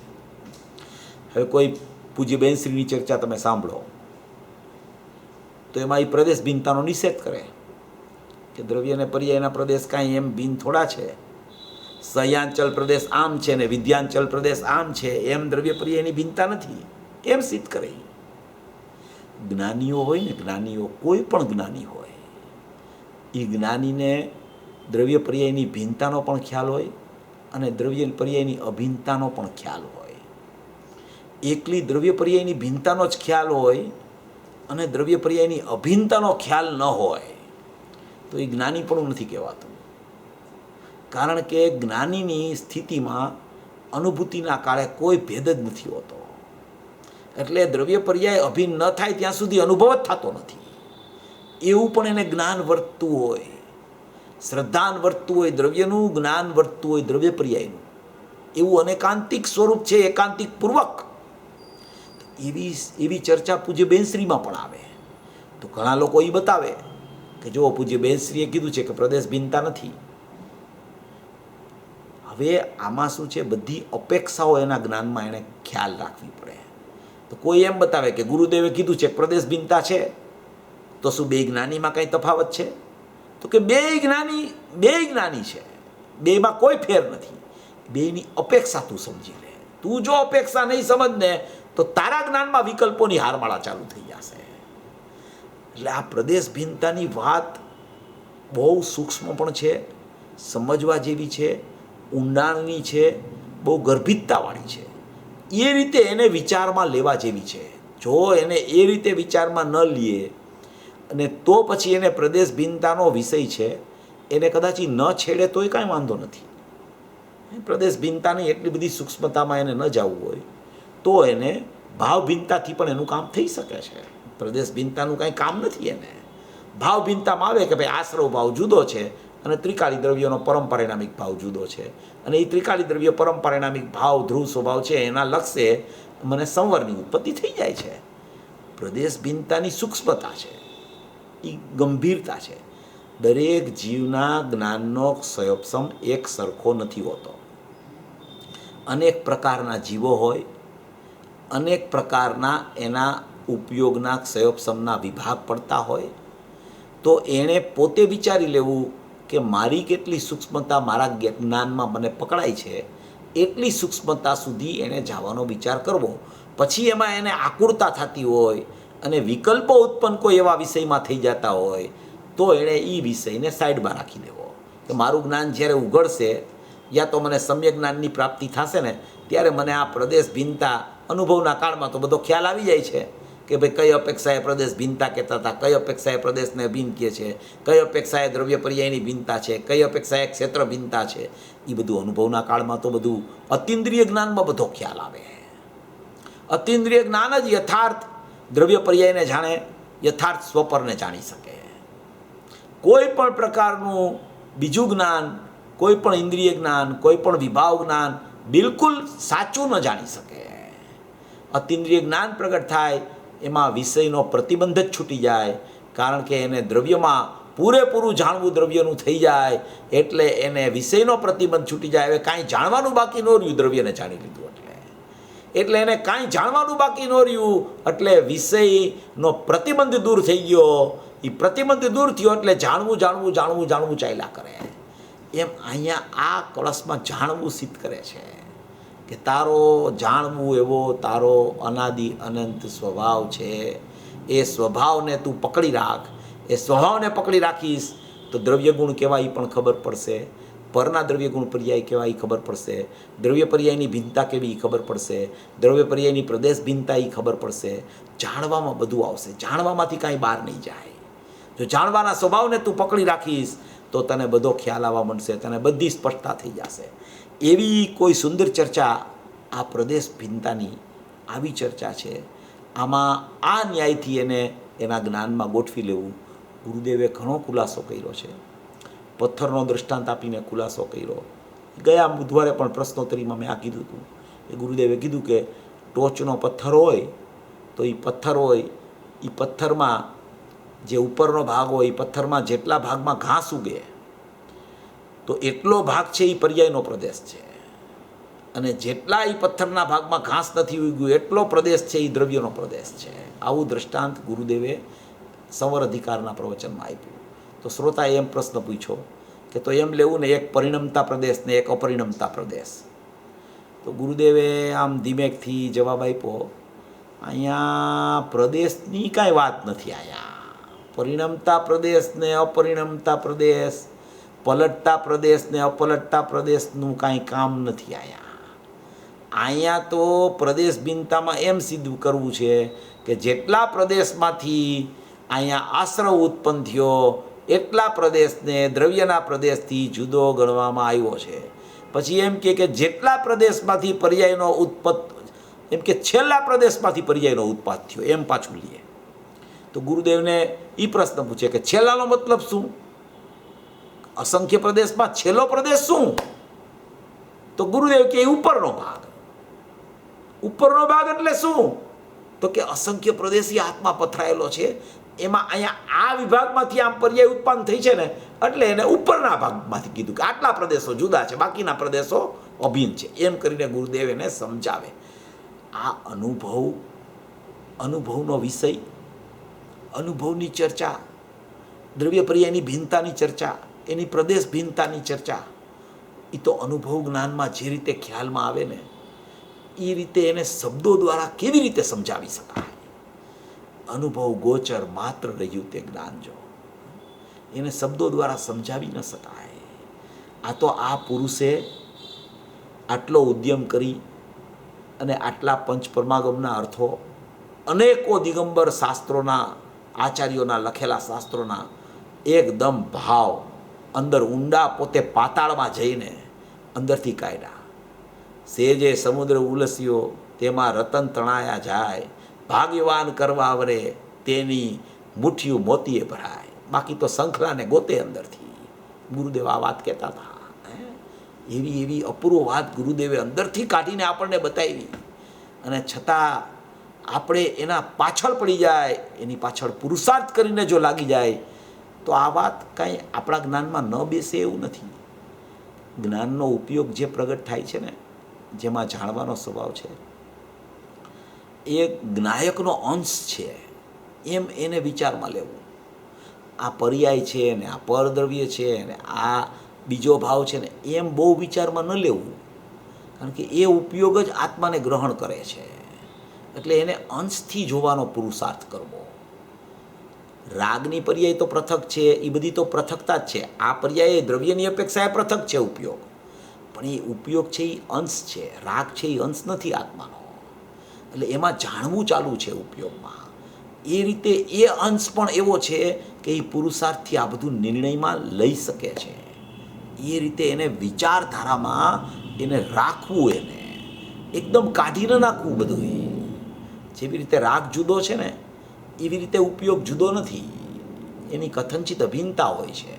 રાગની તો સર્વથા પૃથકતા હોય છે. એ રીતે સમજણપૂર્વક વિચારવા જેવું છે આ બધું. જો સમજણપૂર્વક વિચાર કરે ને તો આ બધું ખ્યાલમાં આવી શકે છે. ન ખ્યાલમાં આવે એવું કાંઈ નથી. એટલે આ પ્રદેશ ભિન્નતાનું આવું સ્વરૂપ છે. એ રીતે એને ખ્યાલમાં લેવું. એને એ રીતે ખ્યાલમાં લેતા એકદમ એને પકડાઈ જાય, એકદમ એને ખ્યાલમાં આવી જાય. પછી એને પ્રદેશ ભિન્નતાના વિકલ્પો ન થાય, એના પ્રદેશો દ્રવ્ય સાથે અભિન્ન થઈ જાય. અભિન્ન થઈ જાય તો અનુભવ થઈ જાય. એને ભિન્નતા ભૂલી જાય. અભિન્નમાં અનુભૂતિ આનંદ જ આવ્યા કરે. એને એવી કોઈ આ વાત છે. અભિન્નતા અને ભિન્નતા બે અપેક્ષાએ એને સમજી અને પોતે પોતાના જ્ઞાનમાં નિર્ણય કરવા માટેનો પુરુષાર્થ જગાડવો. જ્ઞાનીઓ કઈ અપેક્ષાએ ક્યાં કયો વિષય છેડતા હોય છે એને બરાબર લક્ષમાં રાખવું જરૂરી છે. હું ઘણીવાર કહું છું, અપેક્ષા જ્ઞાન પણ સમ્યક હોવું જોઈએ. અપેક્ષા જ્ઞાન સમ્યક હોવું જોઈએ. એટલે અપેક્ષા જ્ઞાન પણ સાચું હોવું જોઈએ જીવનું. અપેક્ષા જ્ઞાન પણ સાચું સમજણવાળું ન હોય ને તો એકમાં બીજી અપેક્ષા ભેળવી દે, એકમાં બીજી અપેક્ષા, બીજીમાં ત્રીજી અપેક્ષા, એ ભેળવા જ કરે. પછી એમાં થાકી જાય. પછી એમ કે પર્યાય છે જ નહીં, હું દ્રવ્ય જ છું, એટલું જ લ્યો ને, આપણે બીજું કાંઈ આપણે બહુ લાંબુ કાંઈ વિચારવા જેવું નથી આમાં. પછી શું થાય? શુષ્કતા આવી જાય. બેનશ્રીને પૂછ્યું કે દ્રવ્યના વિચાર કરતાં કરતાં અમે એમાં ટકી નથી શકતા, તો અમારે શું કરવું? તો કે તમારે છે ને દ્રવ્ય ગુણ પર્યાયોના વિચાર કરવા, નહીંતર શુષ્કતા આવી જશે તમને. આ શુષ્કતાનો માર્ગ નથી. શુષ્કતા ન આવી જોઈએ. અચ્છા, તમને ચૈતન્ય રસવાળું તત્વ ખ્યાલમાં આવવા માંડે ને, ત્રિકાળી દ્રવ્ય, તો બિલકુલ પર્યાયનો વિચાર ન કરવો, પણ એ રસ સભર તમને ખ્યાલમાં આવવું જોઈએ. ચૈતન્ય તત્વ, એ ચૈતન્ય તત્વ તમને રસવાળું, રસથી તરબોળ ન દેખાય ને, એનું નામ શુષ્કતા છે. એ તો દ્રવ્ય દ્રવ્ય દ્રવ્ય કે પણ શુષ્કતા આવી જાય છે. એવી શુષ્કતાનો માર્ગ નથી આ. એને સભર લાગવું જોઈએ, ભરેલું ભરેલું ચૈતન્ય તત્વ લાગવું જોઈએ. એવું લાગે એનું નામ જ્ઞાન ઉપયોગ કામ કરતો થયો એમ કહેવામાં આવે છે. એને એમ કહેવાય કે હવે આને પરોક્ષ અનુભૂતિનો સ્વકાળ હમણાં પાકશે. એવી કોઈ આ વ્યવસ્થા ગુરુદેવ બતાવી ગયા છે. જો આપણું ચાલતું હતું, ટાઈમ તો થવા આવ્યો છે, જરા લઈ લઈ. અહીં તો એને જાણવાનો પર્યાયનો સ્વભાવ, સર્વજ્ઞ સ્વભાવી તો શક્તિ છે, સ્વભાવ છે, પણ પર્યાયમાં સર્વ જાણવું એવો પર્યાયનો સ્વભાવ છે. એ જાણવું એવી પર્યાયની સત્તામાં સ્વદ્રવ્ય ગુણ પર્યાય પોતે, પર્યાય પર્યાયને જાણે, એ તો અડીને સ્પર્શીને, પણ દ્રવ્ય ગુણ અને બીજાના દ્રવ્ય ગુણ પર્યાય એની સત્તાને જાણતા તે પર્યાય તે રૂપે એટલે કે પર રૂપે થતી નથી. પોતાના દ્રવ્ય ગુણને જાણે, જ્ઞાનની પર્યાય જ્ઞાનની પર્યાયને તો સ્પર્શીને જાણે. એમાં જ્ઞાનની પર્યાયમાં તો જ્ઞાનનું જ્ઞાનત્વ અને જ્ઞાનનું જ્ઞેયત્વ બેય હોય, એનો પણ એને ખ્યાલ આવે. પણ દ્રવ્ય ગુણને પણ સ્પર્શીને ન જાણે, એને પણ જ્ઞેય તરીકે, સ્વજ્ઞેય તરીકે જાણે. બાકીના દ્રવ્ય ગુણ પર્યાય પરના હોય એને પરજ્ઞેય તરીકે જાણે. બીજાના દ્રવ્ય ગુણ પર્યાયની સત્તાને જાણતા તે પર્યાય તે રૂપે એટલે કે પર રૂપે થતી નથી. આહા, જ્ઞેય તો બે પ્રકારે કહ્યા ને અહીંયા. હે શું કહ્યું? સ્વપર સંબંધી સમસ્ત જ્ઞેય એમ લીધું ને. ભગવાન આત્મા સર્વજ્ઞ પ્રભુ છે, એ તો ત્રિકાળી સ્વભાવ એનો પરમાત્મા સ્વરૂપ જ છે. એની દૃષ્ટિ કરતાં, એ સર્વજ્ઞ સ્વભાવની દૃષ્ટિ કરતાં દૃષ્ટિમાં એ જ્ઞેય આવતું નથી. સર્વજ્ઞ સ્વભાવની દૃષ્ટિ થાય, એ દૃષ્ટિમાં કોઈ જ્ઞેય આવતું નથી. દૃષ્ટિ દૃષ્ટિરૂપ રહે છે, જ્ઞેય જ્ઞેયરૂપ રહે છે. દૃષ્ટિ થઈ એમ કીધું એટલે કે એને દૃષ્ટિ સમ્યકતા રૂપ પરિણમી ગઈ. એ દૃષ્ટિ દૃષ્ટિરૂપ રહી અને દ્રવ્ય દ્રવ્યરૂપ રહ્યું, પણ અહીંયા ભેદ છૂટી ગયો એમ અહીંયા કહેવા માગે છે. ત્રિકાળી સ્વભાવ તો એનો પરમાત્મા સ્વરૂપ જ છે. એની દૃષ્ટિ કરતાં, એ સર્વજ્ઞ સ્વભાવની દૃષ્ટિ કરતાં દૃષ્ટિમાં એ જ્ઞેય આવતું નથી, પણ જ્ઞેયનું જેટલું સામર્થ્ય છે તેટલું જ્ઞાનની પર્યાયમાં આવી જાય છે. જો અહીંયા દૃષ્ટિને જ્ઞાનના સુમેળને ભેગા કરીને એટલું એનું સામર્થ્ય જ્ઞાનની પર્યાયમાં આવી જાય છે. દૃષ્ટિની પર્યાયમાં તો દ્રષ્ટિ એમ જ સ્વીકાર કરે છે હું દ્રવ્ય છું, દ્રવ્ય છું એમ સ્વીકાર કરતાં પણ દ્રવ્ય કાંઈ દૃષ્ટિમાં નથી આવી જતું. એ દ્રવ્ય દ્રષ્ટિ પોતે જ એમ કહે છે હું દ્રવ્ય જ છું. અને જ્ઞાનની પર્યાયમાં પણ જેટલું જ્ઞેય એટલે સ્વજ્ઞેય છે એનું સામર્થ્ય એટલે કે જેવી એની શક્તિ છે એવું સામર્થ્ય એની પર્યાયમાં જ્ઞાનમાં આવી જાય છે. તો ખરેખર તો જ્ઞાનની પર્યાય સ્વપર જાણવાની છે. એ જ્ઞાનની અવસ્થાને એનો દ્રવ્ય ગુણનો સંબંધ નથી. એ વર્તમાન જ્ઞાનની પર્યાય પોતાના દ્રવ્ય ગુણને જાણે, છતાં તે પર્યાય જ્ઞેય સાથે સંબંધરૂપ નથી. ઝીણી વાત છે બાપુ, આ તો મારગડા ઝીણા બહુ. પ્રભુ આહા, એક સમયની પર્યાયની સમીપે પ્રભુ બિરાજે છે. એક સમયની પર્યાયની સમીપે પ્રભુ બિરાજે છે. સમીપે બિરાજે છે એનો અર્થ જ ભિન્નતા છે. એનો અર્થ જ દ્રવ્ય પર્યાય જુદા છે. એનો અર્થ જ કે દ્રવ્યનું જ્ઞાન થાય છે આમાં, પણ દ્રવ્ય જ્ઞાનમાં આવતું નથી. જ્ઞાનમાં એનું સામર્થ્ય આવી જાય છે. એનો અર્થ જ કે દ્રવ્ય ગુણ આ જ્ઞાનની પર્યાયથી જુદા છે. એનો અર્થ જ કે આ જ્ઞાનની પર્યાયથી પરના દ્રવ્ય ગુણ પર્યાય જુદા છે. એનો અર્થ જ કે આ સ્વજ્ઞેય ને આ પરજ્ઞેય એ અહીંયા જ્ઞાનમાં ખ્યાલ આવે છે અને જ્ઞાનનો ઉપયોગ પોતે જ પોતાથી સ્વપર પ્રકાશકપણે ઉત્પાદ પામે છે જાણવા રૂપે. એવા ઉપયોગનું સામર્થ્ય છે. એવા ઉપયોગમાં જાણવું જાણવું જાણવું જાણવું ચાલ્યા કરે છે. એટલે કે એ જ્ઞેય સાથે સંબંધરૂપ નથી. ઝીણી વાત છે બાપુ, આ તો મારગડા ઝીણા બહુ. પ્રભુ આ એક સમયની પર્યાયની સમીપે પ્રભુ બિરાજે છે. એક સમયની પર્યાયની પાસે પાસે એક સમયની પર્યાયની પાસે પાસે જોડે ભગવાન બિરાજે છે. એટલે એક સમયની પર્યાયની પાસે પાસે જોડે ભગવાન બિરાજે છે. આહા, એના એણે દર્શન ન કર્યા, એના એને દર્શન ન કર્યા એટલે અજ્ઞાન રૂપ પરિણમન એનું ચાલ્યા કર્યું. એના પાસે પાસે બિરાજે છે એટલે કે પર્યાયની પાસે આખો ત્રિકાળી ધ્રુવ બિરાજે છે. એ આખો જ્ઞાન દર્શનમય છે એટલે એ પાસે પાસે જ છે એમ અહીંયા કહેવાનો આશય છે. આવું સ્વરૂપ ગુરુદેવ ખૂબ સ્પષ્ટ કરે છે. ગુરુદેવના સ્પષ્ટીકરણમાં જો આપણે એના સ્પષ્ટીકરણને આપણા જ્ઞાનમાં અવધારીને યથાર્થ સમજણપૂર્વક નિર્ણયની ભૂમિકામાં પહોંચીએ તો આપણી દૃષ્ટિને કોઈ જગ્યા જ ન રહે દ્રવ્ય સિવાય ક્યાંય જવા માટે. એવી આ સુંદર ચર્ચા પૂજ્ય ગુરુદેવશ્રીના પ્રવચનો દ્વારા આપણે અહીંયા કરી રહ્યા છીએ. આવું સ્વરૂપ સમજી સર્વભવી જીવો મોક્ષ માર્ગમાં પ્રયાણ કરે એવી મંગલ ભાવ. હાજી, બહુ બહુ સરસ ચેતનભાઈ. મારો ઇન્ટરનેટ જરા વીક હતું એટલે તમારી પિક્ચર ફ્રેમ આખી સ્ક્રીનમાંથી નીકળી ગઈ, ખાલી નાની આવતી હતી, પણ હવે જોઈએ છે. મને આઈ didn't want to disturb you, પણ એક ક્વેશ્ચન આન્સર સેશનમાં જઈએ છીએ આપણે. હાજી. Can we ask? Q&A session has started.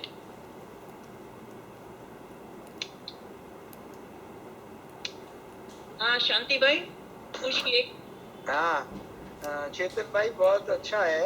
हाँ जी. ये द्रव्य और पर्याय की भिन्नता का स्पष्टीकरण देखा जाए तो हमें बहुत चिंतित भी करता था, समझ में नहीं आता है. और कुछ दृष्टि से समझ में आ रहा है कि दृष्टि की अपेक्षा अपने को त्रिकाली द्रव्य पे अपनापन करना है, वो अपना मुख्य प्रयोजन है. और पर्याय को गौण रखो, ये है उसका प्रमाण में है. और वो अपने आप अगर दृष्टि द्रव्य पे होगी तो पर्याय अपने आप ठीक हो जाती है. इतनी समझ बैठ गई. पर अब पर्याय के क्षेत्र भिन्न हैं तो क्या वो द्रव्य भिन्न है, सत्य भिन्न है? तो इस तरह की क्या ये वास्तव में ये प्रयोजनशील बात है कि इतनी क्रिटिकल है कि ये हम इतना सूक्ष्मता से उसके प्रदेश की भिन्नता को समझें? उसके बिना क्या हमें आत्मानुभव होकर तरक्की नहीं हो सकती? पहला प्रश्न ये है. उसके बाद में मैं दूसरा पूछूंगा. तो दूसरा प्रश्न ये है कि अगर ये इम्पोर्टेंट है, क्रिटिकल है, तो क्यों कुंदकुंदाचार्य, अमृतचंद्राचार्य वगैरह ने इतना क्लियरली ऐसा नहीं लिखा? तत्वार्थ सूत्र में भी ऐसा नहीं लिखा है. सद्द्रव्य लक्षणम लिखा है, द्रव्य का तो लिखा, पर्याय का ही लिखते थे.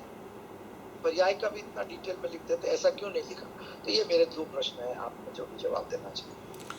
राजमल जी साहब ने सब समझाया, तर्क से सब समझ में आता है, जो अपन पढ़ते हैं वो समझ में आता है, पर डायरेक्टली पूर्वाचार्यों ने इसको इस प्रकार से क्यों स्पष्टीकरण नहीं किया? ये प्रश्न. नहीं, बहुत अच्छा है प्रश्न आपका. चेतन भाई તમે જરા ટેપ કરજો તમારા ફોનમાં, hopefully will see your whole screen.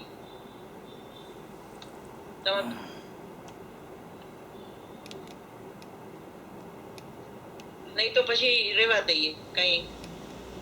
That's okay. હા, વાંધો નથી આવી આવતું. ગયું, આવી ગયું. It's okay. ચાલુ રાખો. आपका प्रश्न बहुत अच्छा है, समझने लायक है. એમને અનમ્યુટ કર્યા છે? હા તમે કરી દો ને જરા. Your request has been received. Don't see Unmuted. આવે છે, અવાજ આવે છે? ચેતન હા હા હવે આવે છે, બરાબર છે. એમણે ક્વેશ્ચન પૂછ્યો એટલે. हाँ, Okay. शांति भाई आपका प्रश्न बहुत अच्छा है. प्रश्न समझ में आ गया? प्रश्न क्लियर हो गया ना? हाँ, प्रश्न अच्छा है आपका. वाजिब तो है कि नहीं, कहीं गड़बड़ से मैं उल्टा सीधा तो नहीं पूछ रहा हूँ. नहीं नहीं नहीं नहीं, कोई बात नहीं. वो तो आपका भाव समझ में आ जाता है, शब्द का कुछ काम नहीं है इसमें. तो ये जो आपका प्रश्न है ना, वो बराबर है. मैंने अभी अपनी चर्चा में भी बताया कि ऐसा लगे ना कि ये प्रदेश भिन्नता का प्रकरण अपने को थोड़ा आकुलता उत्पन्न करने वाला लगता है, तो अपने को इस विषय को नहीं छेड़े तो भी अनुभव में कोई बाधा नहीं आती है.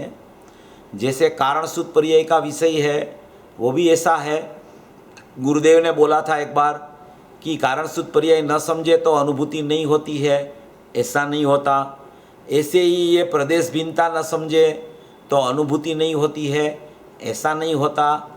मगर जो अपने को मनुष्य पर्याय मिली है, अपने को 5 इंद्रिय और मन मिला है, संगनी पंचेंद्रीय जीव है अपन, और अपने ज्ञान के उपयोग में निर्णय करने की ताकत है, समझने की ताकत है। इसलिए आचार्य भगवान और साधक जीवों ने ये सब स्पष्टता इसलिए की है कि कोई न कोई जीव को तो ये बात बैठेगी। ये बात सम्यक दर्शन के पहले तो काम में आती ही है, मगर सम्यक दर्शन के बाद में बहुत ज़्यादा काम आती है। इसलिए ये चीज़ों पर पूर्वाचार्यों ने नहीं कहा ऐसा नहीं है। अभी मैंने नियमसार का उदाहरण दिया था, उसमें भी आया है, और बाद में कुनकुन आचार्य ने भी कोई कोई जगह पे इसका टच किया है, चाहे उसका इतना स्पष्टीकरण नहीं आया हो, मगर गुरुदेव ने भी कहीं कहीं से निकाल के, हमने 31 बोल निकाले थे, वो मैंने पहले भी बोला था, शुद्धम तत्व में है, आप लोग देखना। तो उसमें गुरुदेव ने जो जो स्पष्ट किया है उसमें बहुत से आधार भी वहाँ दिए हुए हैं। आचार्य के भी आधार है, माने साधक जीवों के भी आधार है, दीपचंद जी का भी आधार है, नियमसार की गाथा का आधार है, समयसार का 181, 82, 83 गाथा, मूल कुनकुदाचार्य की गाथा है। उसमें उसने एक द्रव्य एक वस्तु दूसरी वस्तु से भिन्न है, क्योंकि दोनों के प्रदेश भिन्न है, ऐसी चर्चा कुनकुदाचार्य ने भी द्रव्य पर्याय की भिन्नता की वहाँ उठाई है। तो ऐसा नहीं है कि आचार्यों ने पूर्वाचार्यों ने नहीं कहा है, पूर्वाचार्यों ने कहा है। साधक जीव जो ज्ञानी हो गए, दीपचंद जी ने तो बहुत स्पष्ट किया है कि द्रव्य और पर्याय की भिन्नता इतनी स्पष्ट तो कहीं देखने को नहीं मिलती है। दीपचंद जी कहते थे कि अभी आगम अनुसार श्रद्धा वाले जीव मुझे दिखते नहीं है बहुत, इसलिए मैं मेरी बात को लिख जाता हूँ। अभी कहता हूँ तो कोई सुनने को तैयार नहीं है, इसलिए मैं बात लिख जाता हूँ। और वो लिख के गए और गुरुदेव ने उसको पढ़ा और खोल के उसका स्पष्टीकरण कर दिया। गुरुदेव ने वहाँ तक बोला कि एक गुण में अनंत गुण का रूप और अनंत गुणों की चर्चा जितनी दीपचंद जी ने की है उतनी कहीं पे स्पष्ट बात नहीं आई है। इसलिए पूर्वाचार्य, कुनकुदाचार्य, मुनिराज, नियमसार के टीकाकार मुनिराज पद्मप्रबलधारी देव ने 40वीं गाथा में लिखा, कुनकुदाचार्य ने 181, 82, 83 गाथा में लिखा, साधक जीवों ने दीपचंद जी ने भी लिखा चिदविलास में, और नाटक समयसार में भी ये बात आई है। बहुत सी चर्चाएं ऐसी आई है। गुरुदेव ने भी, इसलिए गुरुदेव की एक पद्धति थी कि जो जो बात आवे वो आचार्य भगवान को जो कहना है, साधक जीवों को जो कहना है, उस अपेक्षा से गुरुदेव स्पष्टीकरण किए बिना नहीं रहते। कभी कोई भी बात आ जाए उसको एकदम छोड़ नहीं देते, गुरुदेव उसको स्पष्ट करते थे। गुरुदेव ने बहुत सी बातें ऐसी थी कि उस टाइम के मुनिराजो थे उसको भी नहीं बैठती थी, तो भी गुरुदेव ने कहा कि इनको नहीं बैठती है तो भी मैं ये बात बोलता हूँ कि ये इसमें ऐसा प्रकरण है। तो इसलिए ऐसा है, अपनी समझ में नहीं आवे, अपनी समझने में अपने को विकल्प होवे, आकुलता हो जाए तो ये विषय को नहीं छेड़ना।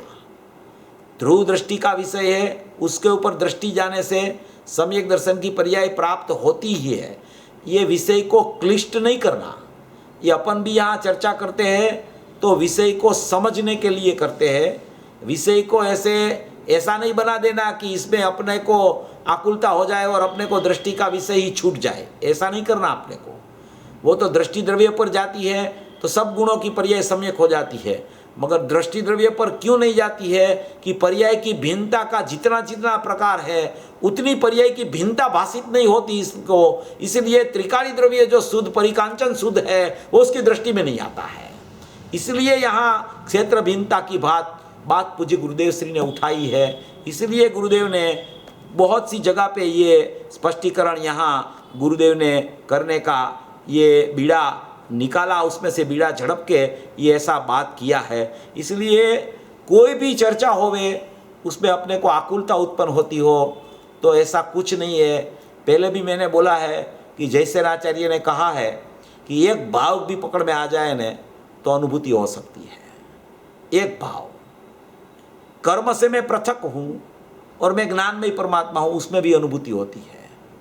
राग से मैं जुदा हूँ, ज्ञानमय परमात्मा हूँ, उसमें भी अनुभूति होती है। द्रव्य पर्याय की भिन्नता से ही अनुभूति होवे ऐसा नहीं होता है। छठवीं गाथा में लिखा है कि समस्त अन्य द्रव्य का भावों से भिन्न रूप से उपासना में आता हुआ शुद्ध कहने में आता है। वो अन्य द्रव्यों का भावों में कर्म की सत्ता आचार्य भगवान ने लिखी है। कर्म से मैं जुदा हूँ ऐसा भी समझ में आ जाए तो वो राग से जुदा हो जाता है और पर्याय द्रव्य को अहम करके अनुभूति करके संवर की प्राप्ति कर सकती है। इसलिए ऐसा कोई नियम नहीं होता कि द्रव्य पर्याय की भिन्नता जिसको ख्याल में आवे उसको ही अनुभूति होती है, ऐसा कोई नियम नहीं है। कोई भी समय पे कोई भी जीव को अपना अस्तित्व का एहसास आ जाए कि मेरा अस्तित्व त्रिकाल है, मैं ज्ञानमय परमात्मा हूँ, उसको अनुभूति हो सकती है। तो इस तरीके से अपने को विचार करना, इसमें विषय को क्लिष्ट मत समझ लेना। आकुलता होवे तो वो विषय को साइड में रखना कि जब मेरा ज्ञान में ऐसा स्वयं उदित होगा, ऐसी योग्यता खिलेगी तो ये विषय में तब समझ में आ जाएगा। अभी ये विषय मेरे को समझने की जरूरत नहीं है। मेरे को अभी द्रव्य पर्याय की भिन्नता की बजाय मेरे को राग कैसा है और राग कैसे चल रहा है और राग से मैं ज्ञानमय परमात्मा पृथक कैसे हूँ, ऐसे ज्ञान और राग की भिन्नता से भी अनुभूति हो सकती है। इस तरीके से समझ लेना, कोई इसमें प्रॉब्लम नहीं है। ये तो विषय आता है ना तो अपन चर्चा करते हैं, बाकी इसमें ऐसा कुछ नहीं है कि ये समझने से ही अपना काम होवे। इसलिए इस तरीके से विचार करना। हाँ जी, आपका हो गया अगर किसी को और कोई प्रश्न हो तो ठीक है, पहले बोले लीजिए। नहीं, मैं तो હું એ કહેવાની હતી કે વિષય તો હંમેશા સ્પષ્ટ થતો જ જાય છે, પણ કુંદ આચાર્ય પણ 1000 વર્ષ સુધી તો એને સમજાવવા વાળા કોઈ નહોતા। ત્યાર પછી ગુરુદેવે આટલું સમજાવ્યું તો હવે કંઈક સમજણ પડે છે, એટલે કે ચાંચ ડૂબે એવી હજી શરૂઆત હમણાં થઈ છે। તો આ બધો વિષય તો ગહન છે, સમજતા તો વાર લાગશે જ, પણ એની સાથે આપણે સમ્યક દર્શન સાથે ન જોડીએ then we can learn differently। જો હંમેશા એમ જ કહી કે આનાથી સમ્યક દર્શનની સાથે શું પ્રયોજન છે તો પછી આપણો શું કહેવાય થિંકિંગ બદલી જાય। તો પછી આ ગુરુદેવે જે સ્પષ્ટતા કરેલી છે એ મુમુક્ષુ સમાજના હિત માટે જ કરેલી હોય છે। હંમેશા ગુરુદેવની કોઈ પણ સ્પષ્ટતા આવે તો એમાં મુમુક્ષુઓનો ભવિજીવોનો એની ભવ્યતા કેમ વ્યક્ત થઈ જાય એના માટે ચર્ચા ગુરુદેવશ્રી કરતા હોય છે। પણ ઘણી વખત ઘણા સૂક્ષ્મ વિષયો કોઈ જીવને લાગે તો આપણે સમજવાનો પુરુષાર્થ કરવો, અને છતાંય સમજણમાં કદાચ ન આવે અથવા ઓછું સમજાય તો બીજા વિષયો પણ ઘણા છે એની સમજણ આપણે કરવાનો પુરુષાર્થ કરવો, એમાં કાંઈ વાંધો નહીં। પણ એટલું તો ખરું કે ખાલી એટલું જ આપણે પકડી રાખીએ કે દ્રષ્ટિના વિષય ઉપર દ્રષ્ટિ જશે એટલે તો દ્રષ્ટિ સમ્યક થઈ જ જવાની છે, એટલે હવે આપણે બીજું કાંઈ સમજવાની કાંઈ જરૂર જ નથી, તો એમાં આપણી ભૂલ છે, એ ભૂલ થઈ જાય છે। એમાં એવી ભૂલમાં આપણે ખરેખર ન રહેવું જોઈએ, કારણ કે એવી ભૂલમાં રહેશું તો ખરેખર આપણી સમજણની પ્રક્રિયા બંધ થઈ જશે, અને સમજણની પ્રક્રિયા બંધ થઈ જશે તો દ્રષ્ટિને ખરેખર પુષ્ટિ જ નહીં મળે જ્ઞાનની, અને જ્ઞાનની પુષ્ટિ દ્રષ્ટિને નહીં મળે તો દ્રષ્ટિ દ્રવ્ય ઉપર જવાનો ખરેખર વિચાર ને વિકલ્પ ચાલશે પણ નહીં જાય દ્રવ્ય ઉપર। એટલે એ રીતે વિચાર કરવો। આ બધું અનેકાંતિક માર્ગ છે। અસ્તિ નાસ્તિ અનેકાંતથી સમજણ કરવી, એકાંત કોઈ ખોટું ન ખેંચાઈ જાય, એકાંત તો છે જ સમ્યક એકાંત, એમાં કોઈ પ્રશ્ન જ નથી। ત્રિકાળી દ્રવ્યના આશ્રયે જ સમ્યક દર્શનની પ્રાપ્તિ થાય છે, પણ એટલું ત્રિકાળી દ્રવ્યના આશ્રય થાય એટલે બસ હું ત્રિકાળી દ્રવ્ય છું અને દ્રષ્ટિ મારી જાય ત્યાં, પણ દ્રષ્ટિ જાય કેવી રીતે એ બહુ લાંબો વિષય છે। એટલો જ વિષય નથી કે હું દ્રવ્ય છું બસ એટલી દ્રષ્ટિ ચાલી નથી જાતી, એમ એવું થતું હોત તો કેટલાય સમય દ્રષ્ટિ થઈ ગયા હોત અત્યારે, પણ એવું નથી હોતું। એટલે આપણે સમજણનો પુરુષાર્થ ચાલુ રાખવો, અને સમજણના પુરુષાર્થમાં ક્યાંય કોઈ જગ્યાએ વારંવાર પર્યાય દ્રષ્ટિમાં આપણું ભેળસેળ નથી થઈ જતી ને એ વિચારમાં રાખવું આપણે કે ભાઈ કાંઈ પર્યાય દ્રષ્ટિ ખોટી રીતે તો થઈ નથી જાતી ને। સમજણ કરવાના બાના નીચે પણ જો ખરેખર આશ્રવો સાથે એકત્વ બુદ્ધિ ચાલ્યા કરતી હોય તો એમાં પણ વિચાર કરવો કે મારે જ્ઞાનને પકડવાનું છે અને જ્ઞાનપૂર્વક દ્રષ્ટિ મારી દ્રવ્ય ઉપર જાવી જોઈએ, એમ વિચાર કરવો આપણે। એ રીતે ગુરુદેવ આપણને સમજાવી ગયા છે, એ રીતે વિચારમાં લેવું। એક જ વસ્તુ શાંતિભાઈ આપ પૂછજો, હું મારી વસ્તુ એકદમ નાની એ કહું છું કે આપણે જે પાણીના ગ્લાસની વાત કરીએ છીએ ને હંમેશા, એ એટલું બધું સ્ફટિક ઉદાહરણ ફોર લોટ ઓફ થિંગ્સ છે. તો મને હમણાં વિચાર આવતો હતો અત્યારે, આજે તમે પ્રદેશ ભિન્નતાની વાત કરી, તો ડોળું પાણી હોય ને પછી એ જ પાણી સ્વચ્છ થઈ જાય, તો એમાં એવી રીતે આ ઉદાહરણ બેસી શકે કે જે આશ્રવ હતો ત્યાં જ સંવર્ત થઈ ગયો? એકદમ તો બેસી પછી એકદમ ખબર પડી બેસી શકે તો બેસી શકે પ્રદેશ તો સેમ ના સેમ રહ્યા, હા. ખાલી આશ્રવ નીકળી ગયો ને સંવર થઈ ગયો, તો થઈ શકે. એ રીતે થઈ શકે. એ તો દ્રષ્ટાંત આવે જ છે કે કોઈ સાયન્ટિસ્ટને તમે કહો ને કે ભાઈ આમાંથી કયું પાણી હતું એ પાણી અશુદ્ધ હતું અને કયું પાણી શુદ્ધ હતું, અને હવે કયું પાણી નવું શુદ્ધ થયું, એ શુદ્ધ થઈ ગયું પાણી પર્યાય અપેક્ષાએ, પછી તમે એ દ્રવ્ય પર્યાયની અભિન્નતા થઈ ગઈ, પછી કોઈને પણ કહો ને કે આમાંથી કઈ પર્યાયની શુદ્ધતા છે એ જુદી પાડી દેતું દ્રવ્યથી, કોઈ ન પાડી શકે. કારણ કે ત્યાં કોઈ ભિન્નતા જ નથી હોતી. પછી નથી. પાણી સાથે ભળી ગયું પછી એમાં ભિન્નતાનો પ્રશ્ન જ ક્યાં આવે છે? એટલે ત્યાં કોઈ પ્રદેશ ભિન્નતા લાગુ જ ખરેખર નથી પડતી. અનુભૂતિના કાળે કોઈ પ્રકારની પ્રદેશ ભિન્નતા લાગુ નથી પડતી. એટલે જ સંવરના પ્રદેશને ખરેખર ગુરુદેવે સંવર અધિકારમાં એમ કે સંવરના પ્રદેશ સંવર થઈ ગયો પછી ક્યાં પ્રશ્ન આવે છે કાંઈ? એ તો આશ્રવની અપેક્ષાએ પ્રદેશ ભિન્નતા કહેવાનો પ્રકાર ચાલતો હતો, પણ પછી પાછા ગુરુદેવ તો કોઈ સ્પષ્ટીકરણ નિર્મળ પર્યાયની જુદાઈના એ પ્રદેશનું કર્યું હોય તો ગુરુદેવ એમ પણ સ્પષ્ટીકરણ કરે. આપણે તો આશ્રવ દૂર કેમ થાય અને સંવર કેમ પ્રગટ થાય આત્માના આશ્રયે, એ પુરુષાર્થ કરવા જેવો છે. અનુભવ ન થાય ત્યાં સુધી જીવ પાસે કાંઈ ખરેખર છે જ નહીં. એટલે અનુભવ થવો જોઈએ. એનો અર્થ એમ કે મારે અનુભવ કરવો છે એમ અનુભવ નથી થતો, સમજણથી અનુભવ થાય છે. એટલે અનુભવની પાછળ પડવાની વાત નથી, કારણ કે અનુભવની પાછળ કોણ પડે છે કે જે દ્રવ્યની પાછળ પડ્યો હોય એને અનુભૂતિ થાય છે. પણ એને ખ્યાલ હોવો જોઈએ કે મને પણ ખરેખર મારા પરિણામમાં અનુભવ તો હોવો જ જોઈએ. જો અનુભવ ન હોય તો મારી પાસે કાંઈ છે જ નહીં. એ તો પહેલી વાત છે. ગમે એટલું અનુભવનો કોઈ નિષેધ કરે ને તો પણ અનુભવ વગર કાંઈ છે નહીં જીવ પાસે. આ તો બહુ ટંકોત્કીર્ણ અંદર બેસાડી દેવું આપણે આત્મામાં. આ ગુરુદેવના શબ્દ કહું છું. ગુરુદેવ આ બધું કહી ગયા છે ટૂંકમાં. એ રીતે વિચાર કરવો. बहुत सरस. शांति भाई, आपको अगर पूछना है तो पूछ लीजिए.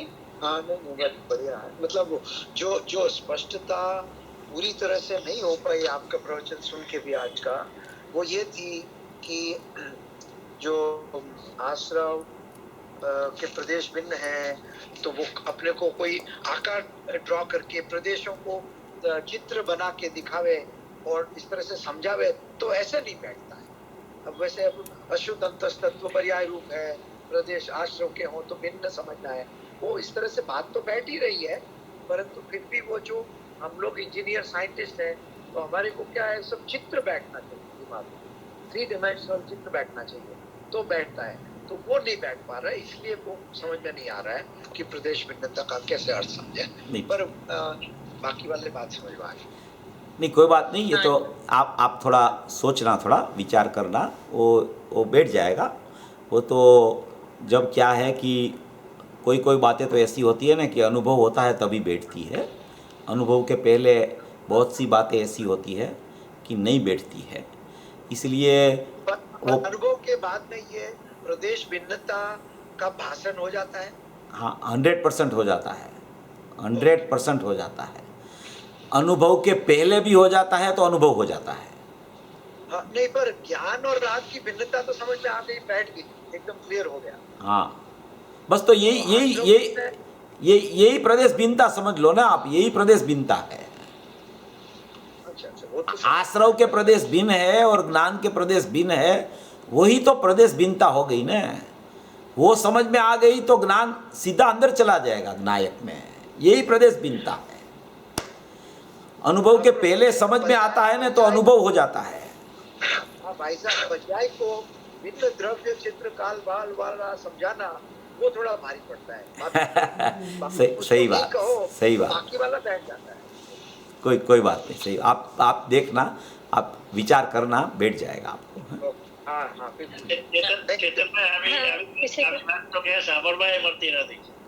હે આવી વાત તો ક્યાંય સાંભળવાય મળતી નથી. ના, એટલે આપણે તો ગુરુદેવ સ્પષ્ટ કરી ગયા છે એટલે આપણે એ વિષય આપણા ક્રમમાં આવે ને ત્યારે જ આપણે એને ખોલીએ છીએ. આપણે કોઈ સ્પેશિયલ વિષય તરીકે કોઈ વસ્તુને લેતા જ નથી, કારણ કે આપણે ગુરુદેવના અક્ષરસ પ્રવચન ઉપરથી ચર્ચા કરીએ છીએ. એટલે એમાં કોઈ આપણને પસંદ હોય એવો વિષય આપણે લેવા માંડી ગમે ત્યારે, તો એ તો ચાલે નહીં. એ તો ગુરુદેવની પ્રણાલિકાથી વિરુદ્ધ વાત છે. પણ ગુરુદેવે જ્યારે સ્પષ્ટીકરણ કર્યું હોય ત્યારે આપણે સમજવાનો એને પુરુષાર્થ કરવો જોઈએ, કારણ કે એ જરૂરી છે એ વસ્તુ એટલા માટે. હા, કોઈકને હતો એક પ્રશ્ન? બીજા કોઈને પ્રશ્ન છે? સુશીલાબેન, આઈ થિંક ક્વેશ્ચન આન્સરના મોડમાં હતા ખરા બે જણા. બસ નહીં, આ છે એક શાંતિભાઈ હતા ને પછી ચેતનભાઈએ દબાવ્યું એટલે એમનું આવ્યું. I have seen Nalini Ben Maru and I have seen Geeta Ben Desai. So just ask question. Gitaben Desai, I think she left. અને નલિનીબેન, તમે હો ને ક્વેશ્ચન હોય તો તમે સ્ટાર 6 કરીને આવો, કારણ કે અનલેસ કે ક્વેશ્ચન આન્સર મોડમાં આવે ને તો જ ખબર પડશે. જો ફોન પરથી આવ્યા હશે તો we can not see it. અચ્છા, હા, મને લાગે છે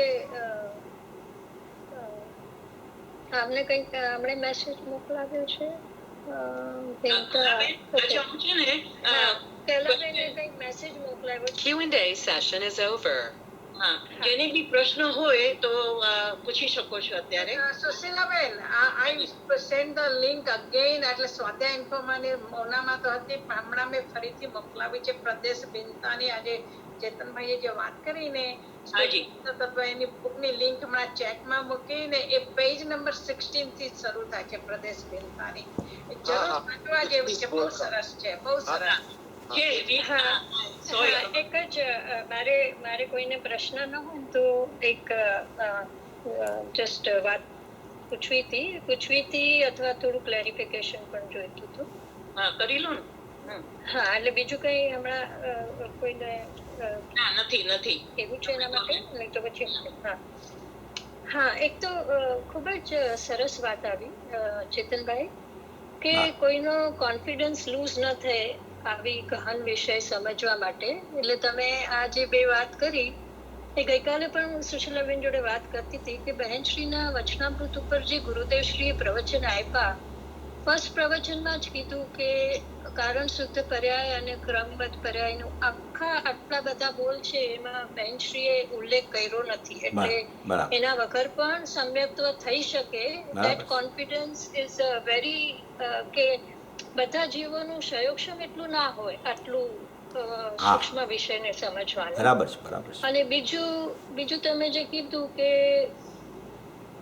આજે જે સંવર અને આશ્રમની વાત આવી, પહેલા કરી હશે તમે, પણ મેં ફર્સ્ટ ટાઈમ આ રીતે સાંભળ્યું. તો that also gives so much explanation કે રાગ અને જ્ઞાન ભિન્ન છે, અને સમ્યક દ્રષ્ટિને રાગધારા અને જ્ઞાનધારા, કર્મધારા ને જ્ઞાનધારા છે. તો દેટ ઓલ્સો શોઝ રાઈટ કે એ બંને ધારા અલગ જ છે. એટલે એનું વિભાવ શુદ્ધ પર્યાય અને અશુદ્ધ પર્યાય એનાથી પણ આપણને ખ્યાલ આવી શકે છે કે આ સંવર જ્યારે થઈ ગયો તો અનુભૂતિના કાળમાં તો બધું અભિન્ન જ છે, કારણ કે એ પર્યાય જ શુદ્ધ છે. હા, બરાબર. શુદ્ધ પર્યાયનો અનુભવ છે. અને પછી એના જે બે મુખ થાય છે, અશુદ્ધ પર્યાય અને શુદ્ધ પર્યાયના જ્ઞાનધારા ને જ્ઞાનધારા અને રાગધારા, જ્ઞાનધારા અને કર્મધારા. હા, પણ મારે હવે એ પ્રશ્ન છે કે જે સાધક હોય, જે તમે હમણાં અસ્તિત્વની પણ વાત કરી કે અસ્તિત્વ પણ ખ્યાલમાં આવી જાય, તો એ પણ મેં બહેનશ્રીના એમાં આવે છે વાંચ્યું છે કે અસ્તિત્વ ગ્રહણ થાય છે પહેલા. હા, બરાબર છે. એ જીવને જે આત્માર્થીપણું થયું છે, અસ્તિત્વ ગ્રહણ થયું છે, એની ભેદ જ્ઞાનની પ્રક્રિયામાં આ જ્ઞાનધારા અને રાગધારાનું એને સમ્યક્ત્વ પહેલા ખ્યાલ આવે છે.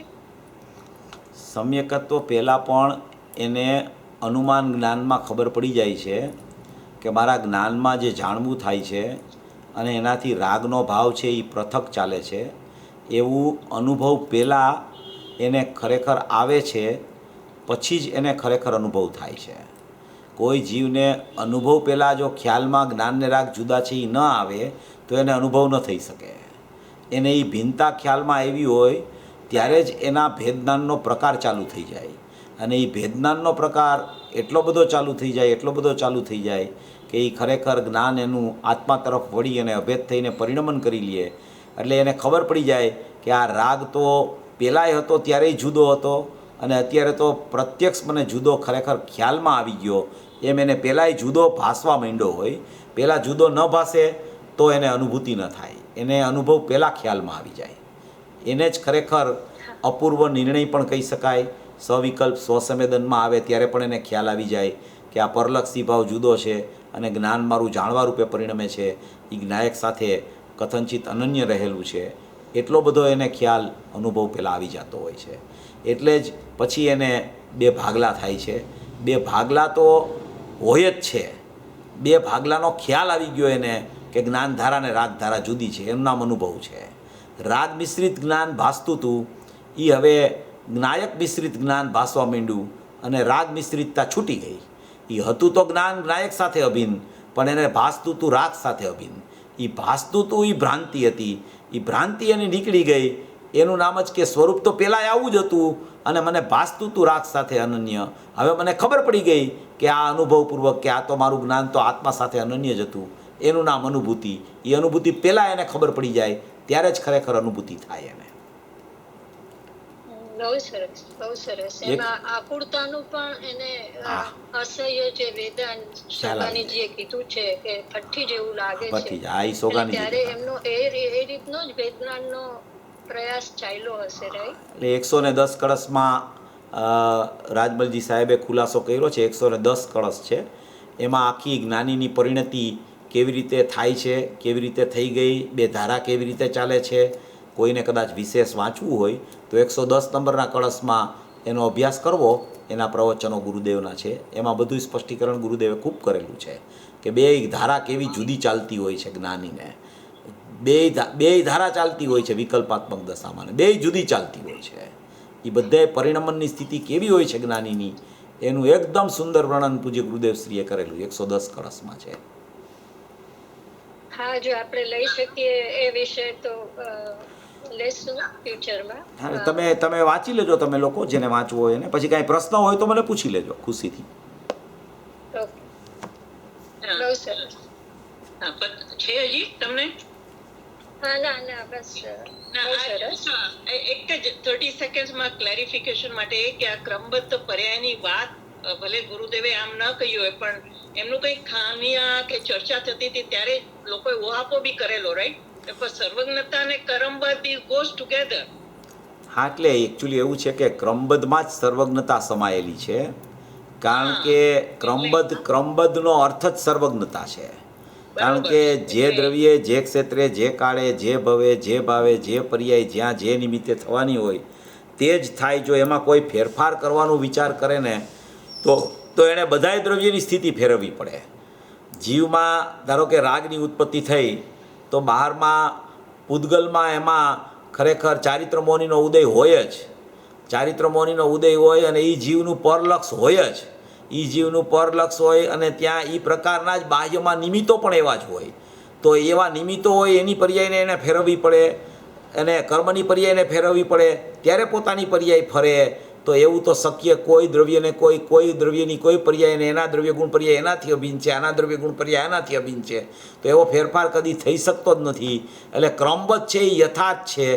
એક પર્યાયને પણ ફેરવવા જાય તો અનંતું એણે ફેરવવું પડે ત્યારે એની પર્યાયને એ ફેરવવાનો પુરુષાર્થ કરી શકે અને એ ઘોર મિથ્યાપણું છે. એટલે સર્વજ્ઞતા પણ સિદ્ધ નથી થતી.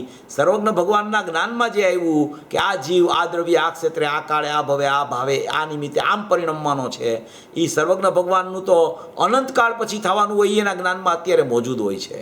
એ એમ ગુરુદેવનો બોલે આવ્યો છે કે જે પર્યાયો વિદ્યમાન નથી એને પણ વિદ્યમાન તરીકે જે જ્ઞાન જાણી લેતું હોય તો એવી સર્વજ્ઞતા કેવી કહેવાય? સર્વજ્ઞતા કે જે જ્ઞાન જે પર્યાય વિદ્યમાન નથી એને પણ અવિદ્યમાનને પણ વિદ્યમાન તરીકે જાણી લે. એટલે સર્વજ્ઞતાનો ઘાત થઈ જાય જો ક્રમબદ્ધને કોઈ ન સ્વીકારે તો. પૂજ્ય બેનશ્રીના પ્રવચનમાં જે ગુરુદેવે કીધું, બેને હમણાં વાત કરી કે ક્રમબદ્ધને કારણસૂત્ર પર્યાય નથી આવ્યા. એ ક્રમબદ્ધ નથી આવ્યું એનો અર્થ એમ છે કે પૂજ્ય બેનશ્રીની શૈલી આખી પુરુષાર્થ પ્રધાન હતી. એટલે એણે ક્રમબદ્ધની વાતને ઘણી જગ્યાએ કરી પણ છે, નથી કરી એવું નથી. ગુરુદેવે તો અહીંયા કીધું એમ, પણ પૂજ્ય બેનશ્રીની ચર્ચામાં ઘણી જગ્યાએ ક્રમબદ્ધની ચર્ચા આવે છે, કારણસૂત્ર પર્યાયની પણ આવે છે, પણ આ બોલમાં લખાણમાં નથી આવી, એટલે ગુરુદેવે એ ઉલ્લેખ અહીંયા કર્યો છે. એટલે બેનશ્રી બોલ્યા પણ હોય, પણ એ રહી ગઈ હોય કદાચ લેતા. બાકી બેનશ્રીની તમે ચર્ચા સાંભળો તો એમાં ક્રમબદ્ધની ઘણીવાર વાત આવે છે, કારણસૂત્ર પર્યાયની પણ વાત આવે છે.